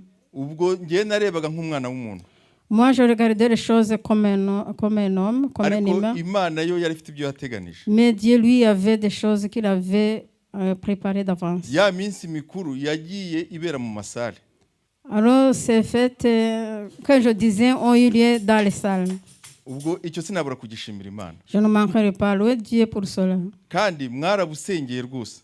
Et vous aussi vous avez prié pour le mariage. Kandi muranitanga. Et aussi vous vous êtes donné. Kuko izo feza ntabwo ziza mu kirere ahubwo Imana ica mu bantu. Vous avez soutenu le mariage parce que l'or et l'argent ne vient pas du ciel, mais ça passe par les hommes. Rwose iyo tugeze ku mafaranga amayero hari igihe abantu batinya gushima Imana. Et quand on commence à parler de l'argent, des euros, il y a des fois que les gens ont peur de louer le Seigneur. Stefano ashima Imana yaravuze ngo 95 by'ubukwe byakozwe na bene data. Et quand Stéphane a loué le Seigneur, il a dit que dans son mariage, 90% c'est la participation. 95%, pardon, c'est la participation des frères et sœurs ici dans l'église. Ariko nanjye narebye uko bene data bari kwitanga. Et moi aussi, quand j'ai vu comment les frères et sœurs se sacrifiaient, donnaient les biens, jusqu'à maintenant, je suis dans l'étonnement. Muri iki gihugu umuntu kwikura amayero arenze 1000 ngo ari kugutwerera ntabwo nabura kubishimira Imana. dans ce pays, voir quelqu'un qui peut donner 1000 euros, je ne pourrais pas vraiment manquer à louer le Seigneur. si umwe si babiri si batatu Ce n'est pas une personne, ce n'est même pas deux, même trois. byanyeretse ko Imana bimwe yavuze kuri ubu bukwe rwose iri kubisohoza. Et cela m'a montré que ce que Dieu avait dit sur son mariage, il était en train d'agir, de kandi l'accomplir. amasengesho ajya akora byinshi. Et les prières font de grandes choses. Lydia mu gihe kimwe yabatijwe mu mwuka wera. Lydie a été baptisée dans le Saint-Esprit. Nijoro najya nakwicura ngasanga ari gusenga, ngasinzira, nkaza kongera gukanguka ngasanga ari kuvuga mu ndimi. Et la nuit, pendant la nuit, quand je me réveillais, je l'entendais prier. Je me rendormais. Quand je me réveillais encore, je l'entendais prier et parler en langue. Niho narebye muri iyi minsi nongera kubyibuka ndavuga nti ibisubizo by'amasengesho ya Lydia amwe yajyaga araramo Imana yaramwumvise. Et c'est à ce moment de son mariage que je me suis rappelé des prières de Lydie et je me suis dit certainement, Dieu a répondu à ses prières. Reka ngarukira aho bavuga navuga byinshi. Je vais Reka m'arrêter twiganire ijambo ici ry'Imana. parce que si on continue à parler, on dirait beaucoup, mais on va parler sur la parole de Dieu. Reka turebe muri Luka ibice 11 umurongo wa mbere. Voyons à Luc chapitre 11 et au premier verset. Luka ibice 11 Luc chapitre 11 verset 1.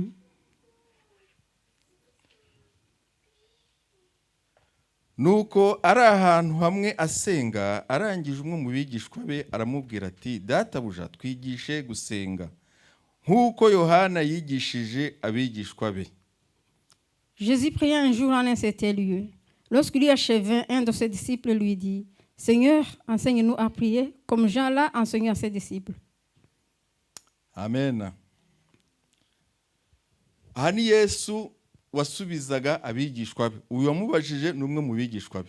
Ici, c'est Jésus qui était en train de répondre à ses disciples. C'est l'un de ses disciples qui lui a posé la question. Aba bantu bari barakuriye mu idini rya Kiyahudi.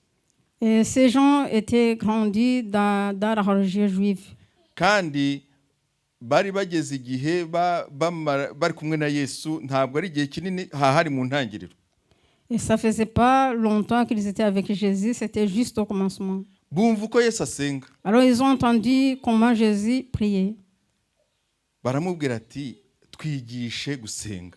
Et ils lui ont dit, enseigne-nous à prier. Bigaragara ko gusenga ntuzigire wibeshya nanjye sinzigire nibeshya mvuge ngo iri shuri ryo gusenga narigeze ku iherezo ryaryo. Et il faut que je ne me trompe pas, que toi aussi tu ne te trompes pas et que tu dises prier, j'ai arrivé à la fin de la prière. Oya amasengesho tuzahora twiga tubwira Yesu ngo twigishe gusenga.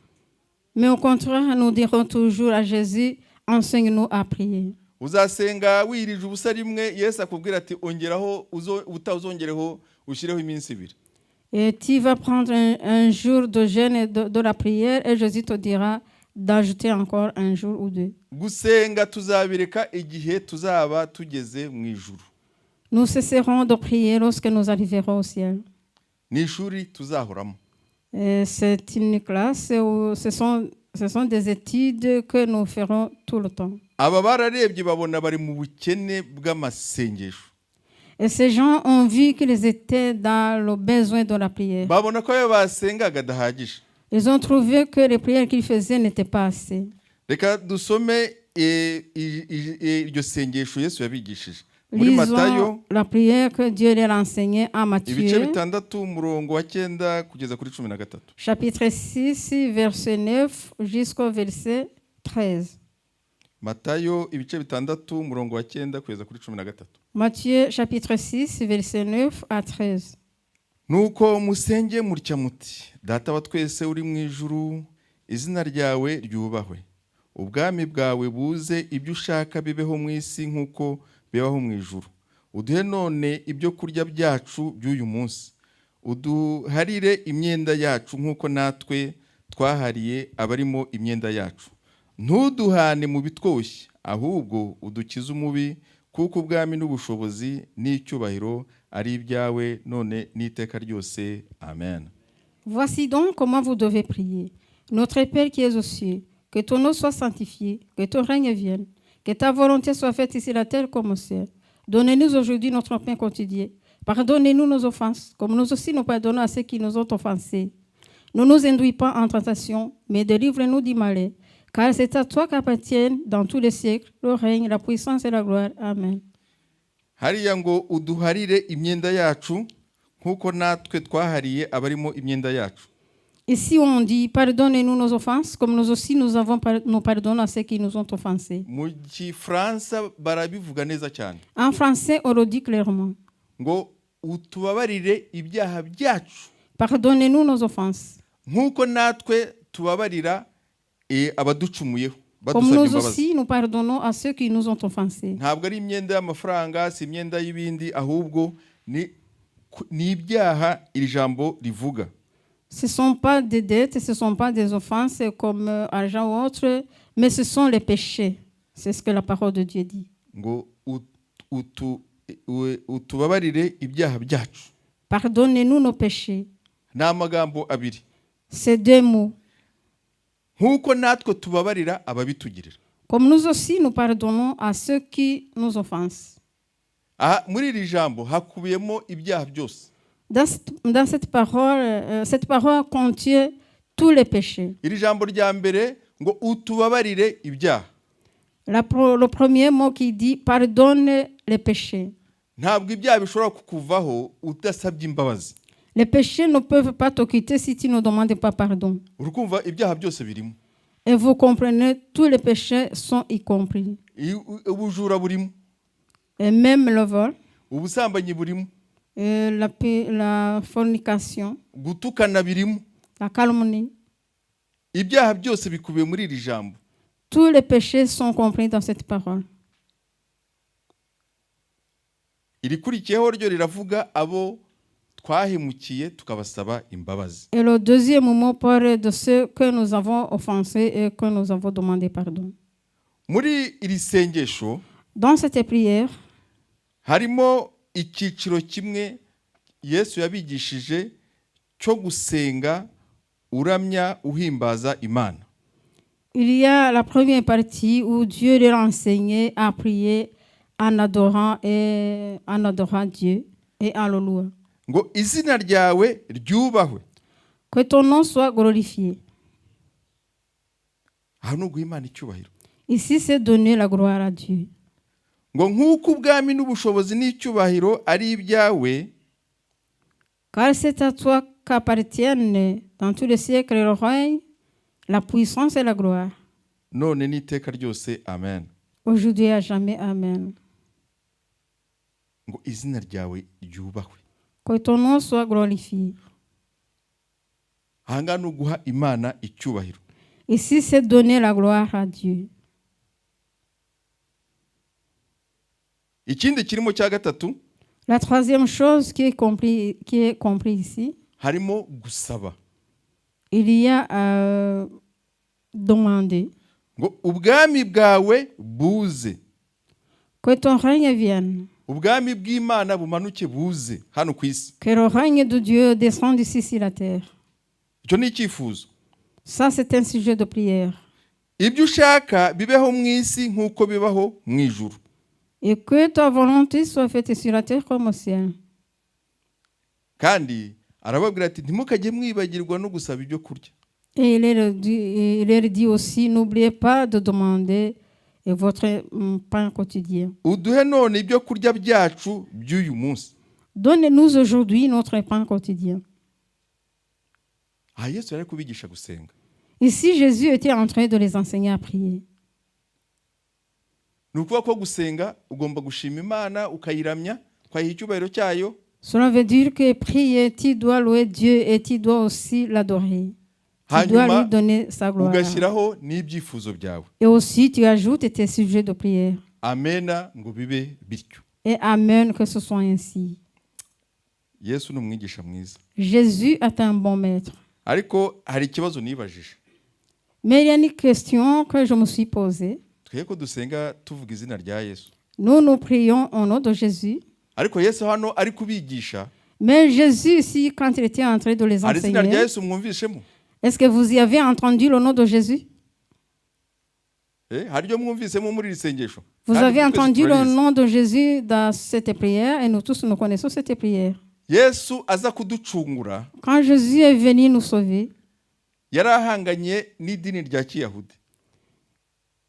il était à rencontre de la religion juive.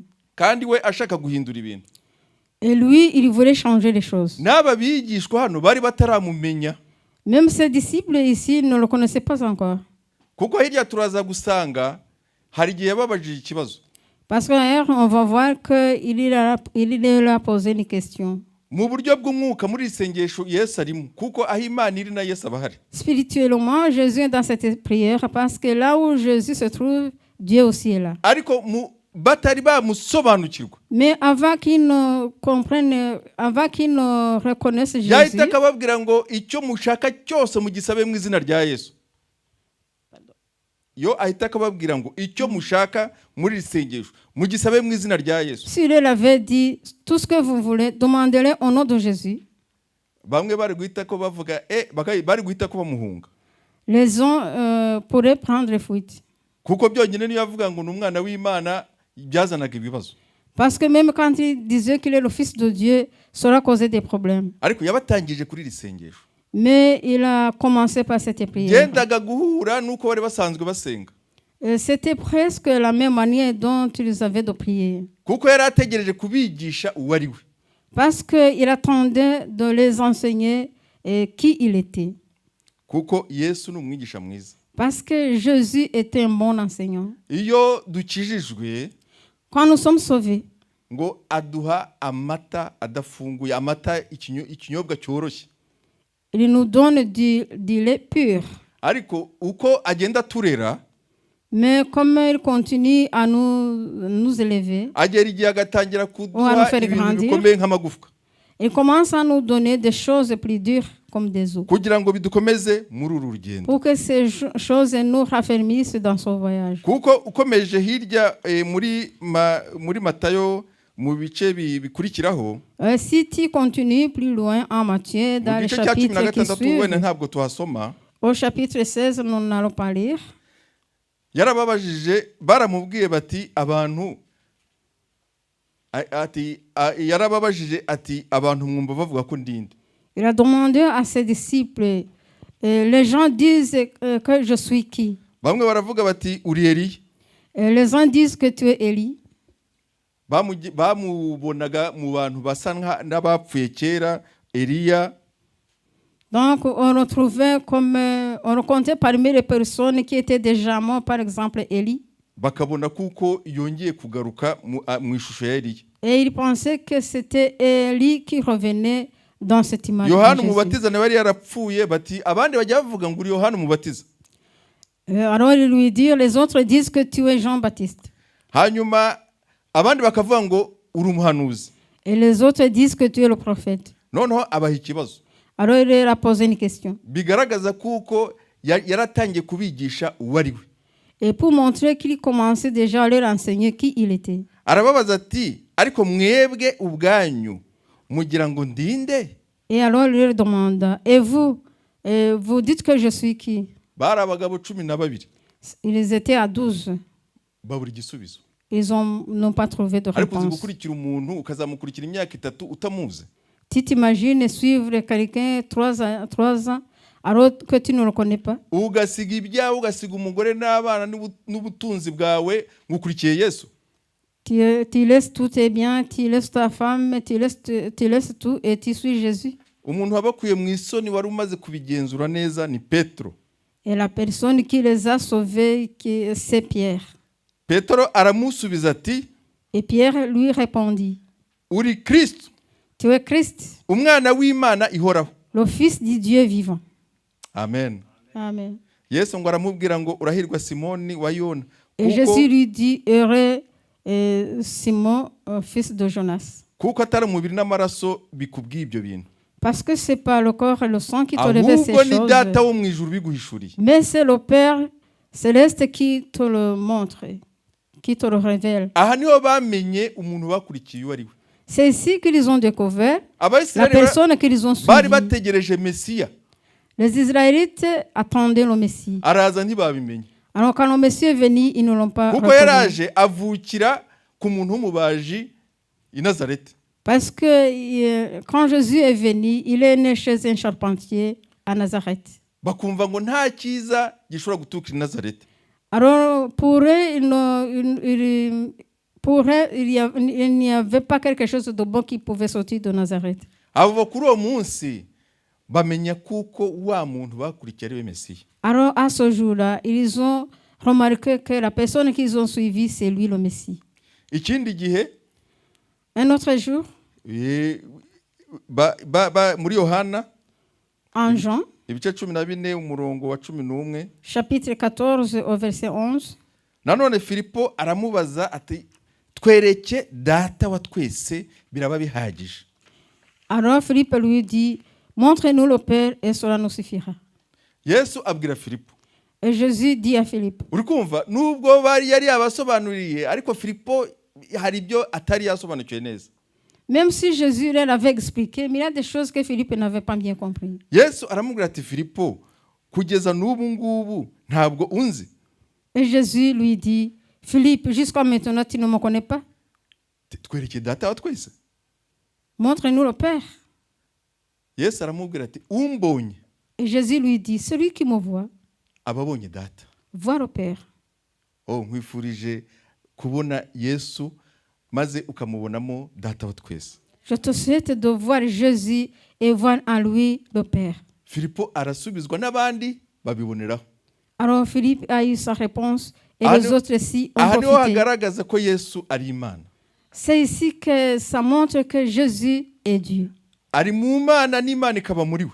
Jésus est en Dieu et Dieu est en lui. Ibi nabyo mu byo batumye bamubamba nabyo birimo. Et les choses que, les raisons pour lesquelles ces gens ont crucifié Jésus, ces choses, ces paroles aussi sont comprises. Baravugaga bati ari kwigereranya. Et les pharisiens qui avaient entendu ces paroles disaient Jésus qu'il se prenait pour Dieu. Yesu yakomeje abigisha. Alors Jésus a continué à les enseigner. Kugeza ubwo yababwiye ngo icyo muzasaba cyose mu izina ryanjye mujye mwizera ko mugihawe. Jusqu'à ce qu'il a dit, et tout ce que vous demanderez en mon nom, croyez que vous l'avez reçu. Batangira guhumuka. Alors les yeux ont commencé à s'ouvrir. Batangira kujya basenga mu izina rya Yesu. Alors ils ont commencé à prier au nom de Jésus. Amen. Amen. Gusenga nibiza bene data. Prier c'est bien, frères kandi et sœurs. ibisubizo byacu byose Imana yabinyujije mu masengesho. Et toutes nos exaucements de prière, Dieu les a fait passer par la prière. Kandi hari abatubanjirije bagiye basenga. Et il y en a qui nous ont devancés, qui ont prié. Yesu hari ahantu yakundaga kujya. Jésus aimait aller dans un lieu. Tugiye kureba abantu basenze bagasenga kandi koko Imana Yesu akabasubiza. Nous allons voir les personnes qui ont prié et qui ont été exaucées. Kandi burya gukorera Imana iyi mirimo dukorera Imana. Aussi servir Dieu. Iyi mirimo Imana igiye ishingiraho. Les œuvres que nous faisons pour Dieu. Ikaturengera ikadusubiza. Dieu en prend compte et il nous exauce. Umuntu wamaze kumaramaza akavuga ati akabwira Imana akayibwira ati ngewe mbere kwisi kugira ngo ngukorere. Et la personne qui s'est décidée vraiment, qui s'est dit, moi je suis ici sur la terre pour te servir. Imana igimukurira ibintu byinshi. Dieu enlève beaucoup d'obstacles devant lui. Hari ibiba biduhiga byanatwica. Et il y a des choses qui nous attaquent et qui pourraient même nous tuer. Imana yibona ufite imirimo. Mais quand Dieu voit que tu le sers, uri kuyikorera, et que tu le sers, irareba ikavuga ati uriya n'umukozi wanjye agomba kurama agakomeza kunkorera. Alors il dit, celui-ci c'est mon serviteur, il doit vivre longtemps et continuer à me servir. N'urupfu rukaza Imana iruzi ariko kubera imirimo wakoreye Imana uri gukorera Imana, Imana ikavuga ati narwo niruveho. Et même aussi parfois la mort arrive et Dieu dit, parce que celui-ci me sert aussi que la mort parte. Hano aho tugiye kuvuga ni Betaniya. Et ici, le lieu où nous avons dit tantôt, c'est Béthanie. Uyu muntu ngo yakundaga Yesu n'abashiki be. Cette personne Maria na Marita. et ses sœurs, Marie et Marthe, aimaient vraiment Jésus. na Yesu arabihamya Et Jésus aussi l'atteste. aravuga ngo ni inshuti yacu abibwira abigishwa. Jésus dit à ses disciples, c'est notre ami. Hariya i Betaniya Là, à Béthanie, Yesu yigeze kuhanyura Jésus y a passé un certain jour. abantu bahita ko batora amabuye baravuga ati tumwice. Alors les gens ont pris les pierres pour le rapider. Ariko Yesu igihe cyo cyo gupfa cyari kitaragera. Mais la mort de Jésus n'était pas encore arrivée. Ntibamwica ariko bashatse kumutera amabuye ngo bamwicishe amabuye. Ils n'ont pas tué, mais ils avaient voulu le rapider, le tuer. Ariko hari umuntu i Betaniya. Mais il y a une personne à Béthanie. Ni Lazaro. C'est Lazare. N'abashiki be babiri bari imfubyi. Et ses deux sœurs, ils étaient orphelins. Bo mu gihe abantu bavuze ngo baratera Yesu amabuye. Lorsque les gens ont dit qu'ils allaient lapider Jésus, We baragiye bafata Yesu bafata n'intumwa ze 12 babazana iwabo mu rugo. et ils sont partis, ils ont pris Jésus et ses 12 disciples et les ont amenés chez eux. Murumva kwitanga kwabo. Vous comprenez leur dévouement. Yesu yabagize inshuti yabonye bemeye gupfa yo biba ngombwa bari gupfana na Yesu. Jésus les a fait ses amis parce qu'ils avaient même accepté de mourir avec Jésus. Ariko uzi gucumbikira abagabo 12 Tu t'imagines loger 12 personnes bari kumwe na Yesu wa 13. qui sont avec Jésus, qui est le Inshuro 13e. nyinshi bacumbitse Betaniya. Plusieurs fois, ils ont logé à Béthanie. Reka rero Lazaro rimwe azarware. Alors, un jour, Lazare fit tomber malade. Barabireba bavuga ati Yesu turamuzi yagiye asengera abantu barwaye bagakira. Alors, ils ont dit, nous connaissons Jésus, il a prié pour les malades et les malades sont guéris. Icyifuzo cyo gusenga no kubwira Yesu gushaka Yesu kugira ngo abakirize Lazaro batangira kukigira. Alors, ils ont commencé à avoir le désir que Jésus puisse prier pour Lazare. Bashiki be batuma intumwa ngo igende ije kubwira Yesu aho yari ari kure bamubwire ngo Lazaro ararwaye indwara ikomeye. Alors, ils envoyèrent dire à Jésus là où il était de lui dire que son ami Lazare est malade. Ariko Yesu intumwa zigezeyo zarabimubwira bo yabaye nk'utabyitayo ntabwo yise ko azako kanya. Alors quand les messagers sont arrivés là où était Jésus, qu'ils lui ont raconté ce qu'on leur avait dit, alors il semble que Jésus n'y a pas pris garde. Yesu hari ikintu yashaka gukora kirenze icyo batekerezaga. Parce qu'il y avait une chose que Jésus voulait faire Bo qui est bifuzaga plus grand que ce que est désiré. ko Yesu yazaga kiza indwara. Et il souhaitait que Jésus vienne guérir la maladie. Ariko Yesu we ashaka kugira ngo yereke bari abantu b'i Betaniya Mais Jésus voulait montrer à ces gens de Béthanie kwimbaraga afite atari zo gukiza indwara gusa. que la puissance qu'il a, ce n'est pas pour tout simplement guérir les maladies. Intumwa ntiyamuzanye. Alors le messager n'a pas amené Jésus. Ntabwo yamuzanye. Le messager n'a pas amené Jésus. Lazaro bagiye kubona Lazaro arapfuye. Alors ils ont vu que déjà Lazare est mort. Bashiki baravuga bati buriya nuko Imana yabishatse niko tuya tuvuga tuburiya nyine cyari gihe cyo gutaha basubwaragiye. Alors ses sœurs ont dit et c'était son temps de partir, voilà, il est mort. Ariko mu ijuru ibyo bakoreye Yesu n'intumwa ze kwa kubacumbikira. Mais ce qu'ils ont fait en logeant Jésus, babonye ko Lazaro imirimo ye itararangira. alors au ciel on a vu que les œuvres de Lazare n'étaient pas à la fin. Bazakomeza kujya bacumbikira akabafasha umurimo w'Imana. Qu'il continuait à les ronger et à les aider dans l'œuvre de Dieu. Yesu yaje asanga Lazaro baramuhambye hashize iminsi 4 yaratangiye kubora. Ahantu hashyushye umuntu ntashobora kurenza iminsi 3-2 abatangiye kwangirika umubiri we. Alors quand Jésus est venu, ça faisait déjà 4 jours, Lazare avait commencé à se décomposer. Hanyuma Yesu aje hashize iminsi 4. Nyuma y'iminsi 4 et après 4 jours qu'on avait enterré Lazare, araza aramuzura. Jésus est venu, il l'a ressuscité. Amuzurira hahandi bashatse kumuterera amabuye. Il a ressuscité dans le lieu où ils avaient voulu le lapider. yesu nuko ajya akora C'est comme ça que Jésus hamwe a wasebeye là où tu t'es trouvé dans la honte, hamwe wagiriye ingorane là où tu as eu des problèmes, niho uzashimira imana abantu batangare et c'est même là où tu rendras ton action de grâce. kugira ngo ba Et les bantu gens seront dans baguhinyuye uri umuntu l'étonnement. w'imana Pour que les gens qui t'ont méprisé alors que tu es babone l'homme de ubushobozi Dieu, bw'imana qu'ils puissent voir la puissance de Dieu. hahandi bashatse kumuterera amabuye niho yakoreye igitangaza gikomeye n'ubu abantu bakibazaho.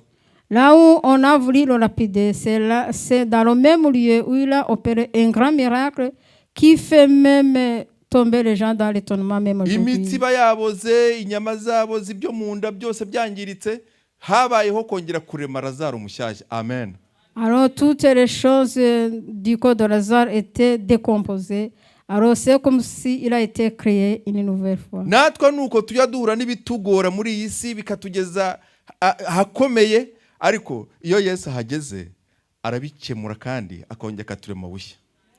Nous aussi, c'est comme ça que nous arrivons dans des difficultés, des problèmes, et nous nous trouvons déjà au bout. C'est là où Jésus vient et il fait de grandes choses.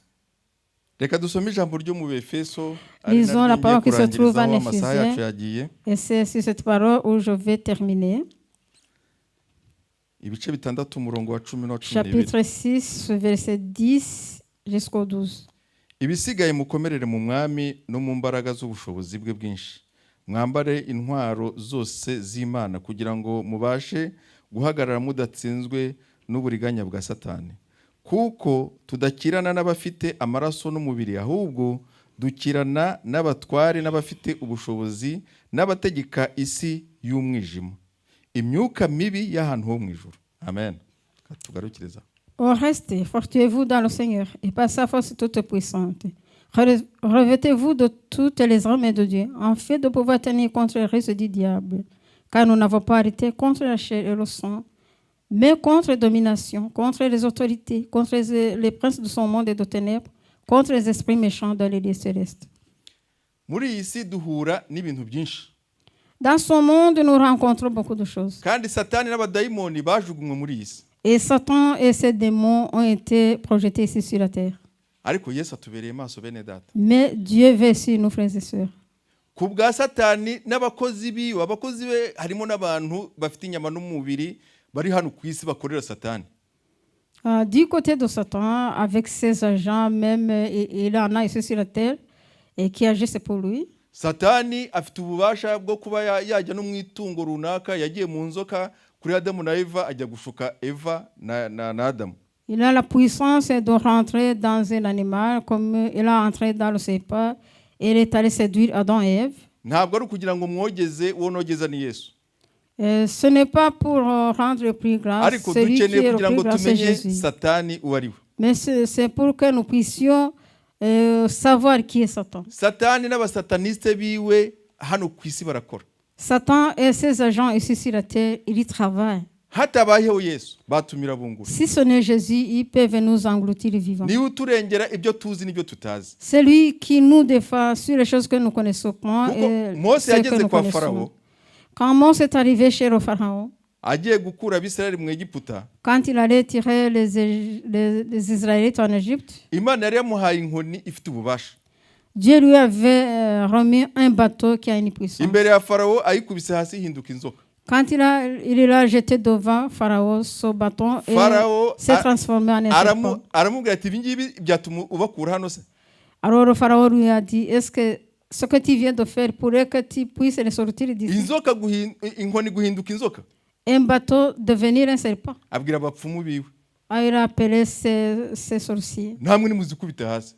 Vous aussi jetez vos bateaux. Bazikubise hasi zihinduka inzoka. Quand ils les ont jetés sur la terre, ils sont devenus des serpents. Urumva se abasataniste badafite ubushobozi. Est-ce que vous ne voyez pas que même les satanistes ont la puissance? Ariko ubushobozi bw'Imana buri hejuru y'ubushobozi bwo kwa Satani. Mais la puissance de Dieu est plus grande que la puissance de Satan. Ya nzoka yavuye mu nkoni ya Moyize iradufata twatuyoka twose iratumiragura iratunomiragura iratumara. Alors le serpent qui est sorti du bateau de Moïse a englouti tous les serpents que les sorciers avaient fait. Abasataniste ni hano barahari. Même si les satanistes s'y trouvent. Yemerutse kujya Clemenceau. Moi, dans les jours passés, je suis allé à Clemenceau. Shira imodoka muri parking. Alors j'ai garé ma voiture dans le parking. Nari maze iminsi mpuye n'abajura bafungura imodoka bayiforsa, ubwo ndavuga nti uyongiye mpageze ndavuga nti hatagira umujura n'usanga ifunguye, ndongera ndareba ko agatara gaklinyota bien mbona karaklinyose, ndongera ndagerageza bwa kabiri mbona karabikoze, ndavuga nti irafunze. Alors ça fait peu de jours j'étais à Clemenceau. Ariko mbere yuko nyifunga, il y avait avant il y avait des voleurs qui étaient venus forcer la porte de ma voiture. Haju umudamu w'umuzungu wari gusabiriza.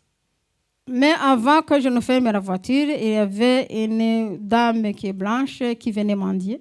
Hanyuma araza arambwira ati ese ntiwamfasha napfushije.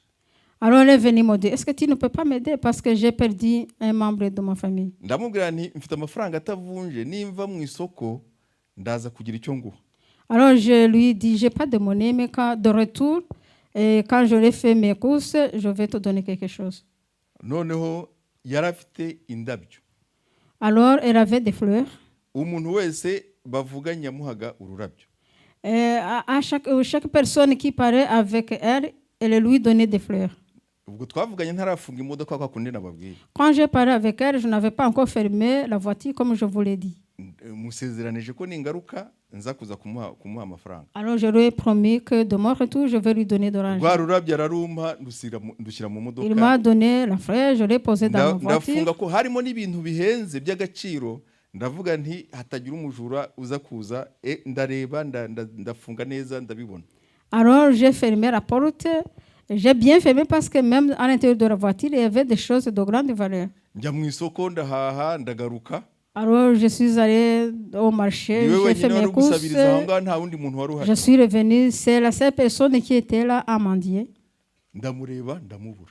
Alors quand j'ai regardé, je ne l'ai pas vu. Ndavuga nta mahirwe buri afite icyo nari ngiye kumuha ntubwo nta kundi reka ntaye. Alors j'ai dit certainement elle n'a pas de chance, j'allais lui donner quelque chose mais je ne trouvais pas. Maintenant je vais partir. Alors j'ai ouvert ma voiture. Ururabo narurambitse kwikuse y'imodoka hano nari ngenyine madamu nta muntu twaturi kumwe. Alors la fleur je l'avais déposée à côté de moi, sur le siège qui était à côté de moi parce que madame n'était pas avec moi. Alors je n'ai pas trouvé la fleur. Frères et sœurs, c'est Dieu qui nous protège. C'est Dieu qui nous protège parce qu'il y a beaucoup de choses qui nous attaquent. Si ce n'est Dieu, nous serions déjà morts et oubliés. Mais prier et être juste devant Dieu, cela nous protège. Levons-nous. Aujourd'hui, demande à Jésus, c'est le sujet de prière, pour qu'il t'enseigne à prier, qu'il t'enseigne à être juste, et que moi aussi il m'enseigne à être juste, et qu'il m'enseigne à demander pardon pour tout péché, et qu'il m'enseigne à pardonner, comme il a enseigné à ses disciples. Voilà la chose qui nous aidera dans ce voyage. Que le pasteur nous aide à prier. Gusenga gukingura ijuru, gusenga gukingura ijuru, gusenga gukingura ijuru, gira kwizera. Mana ishobora byose, Dieu tout-puissant, turagushimiye ijambo ryawe. Merci pour ta parole que nous venons d'écouter. Wowe mwigisha mwiza, c'est toi le bon maître wigishije abigishwa, qui a enseigné à tes disciples. natwe twigishe, enseigne-nous aussi, kuko ntabwo tuzi gusenga nk'uko parce que nous ne savons pas prier comme il le faut. Ariko waravuze ngo Mais umwuka tu as wera dit, le Saint-Esprit ngo azajya adufasha gusenga. nous aidera à prier. umwuka wera kandi nawe ni umwigisha mwiza Et le Saint-Esprit aussi est un bon nk'uko enseignant. wigishije abigishwa Comme tu as enseigné à tes disciples, natwe twigishe enseigne-nous aussi. twigishe gusaba imbabazi mbere yo gusenga Enseigne-nous à demander pardon avant de prier. twigishe kubabarira abatugiriye nabi Enseigne-nous à pardonner ceux qui nous ont offensés. twigishe mana kukuramya no kugusingiza mu gusenga kwacu Enseigne-nous, Seigneur, à te louer et à te célébrer. twigishe mana kumenya ibyo tugusaba biri mu bushake bwawe Enseigne-nous, Seigneur, à te demander les choses qui sont dans ta volonté. utwigishe mana Enseigne-nous, Seigneur. gukiranuka Enseigne-nous à être justes, que nous soyons justes. mana kugira ngo igihe tuje imbere y'ubwiza bwawe Et Seigneur, pour que lorsque nous venons devant toi, utwishimire que tu nous agrées. turagushimiye ijambo ryawe Merci pour ta parole. mana turagushimiye kubw'umugaragu wawe Seigneur, merci pour ton serviteur qui nous a partagé gihora la umuha ibyo parole. kugaburira itorero Que ryawe tu lui donnes toujours de quoi nourrir ton kandi nk'uko peuple. wamurinze uriya muntu washyize ururabyo mu modoka ye Et comme tu l'as protégé contre la personne qui avait mis la fleur, qui lui avait donné la fleur, komeza umurinde mana continue à le protéger, natwe Seigneur. twese turi hano turinde Et nous aussi qui sommes ici, kuko protège-nous. ntiturwana n'abafite inyama n'amaraso Parce que nous ne luttons pas contre ceux qui ahubwo ont le turwana sang et la n'imyuka chair, mibi y'ahantu ho mu kirere mais nous luttons contre les esprits méchants dans rinda les lieux abana célestes. bacu Protège nos mu enfants mashuri baba barimo dans les écoles où ils sont. bahura n'abakozi ba satani Ils rencontrent les agents de Satan batabizi sans le savoir. jya ubaturindira mwana Que tu les protèges, Seigneur. rinda abo twashakanye Protège nos conjoints, nos rinda imiryango conjointes. yacu Protège nos familles. mana igira neza Dieu qui est bon. turagushimiye kubw'umushyitsi waduhaye Merci pour le visiteur que tu nous as donné. tumusabiye umugisha Nous demandons la bénédiction sur kuba yaje lui. guterana natwe Parce qu'il est venu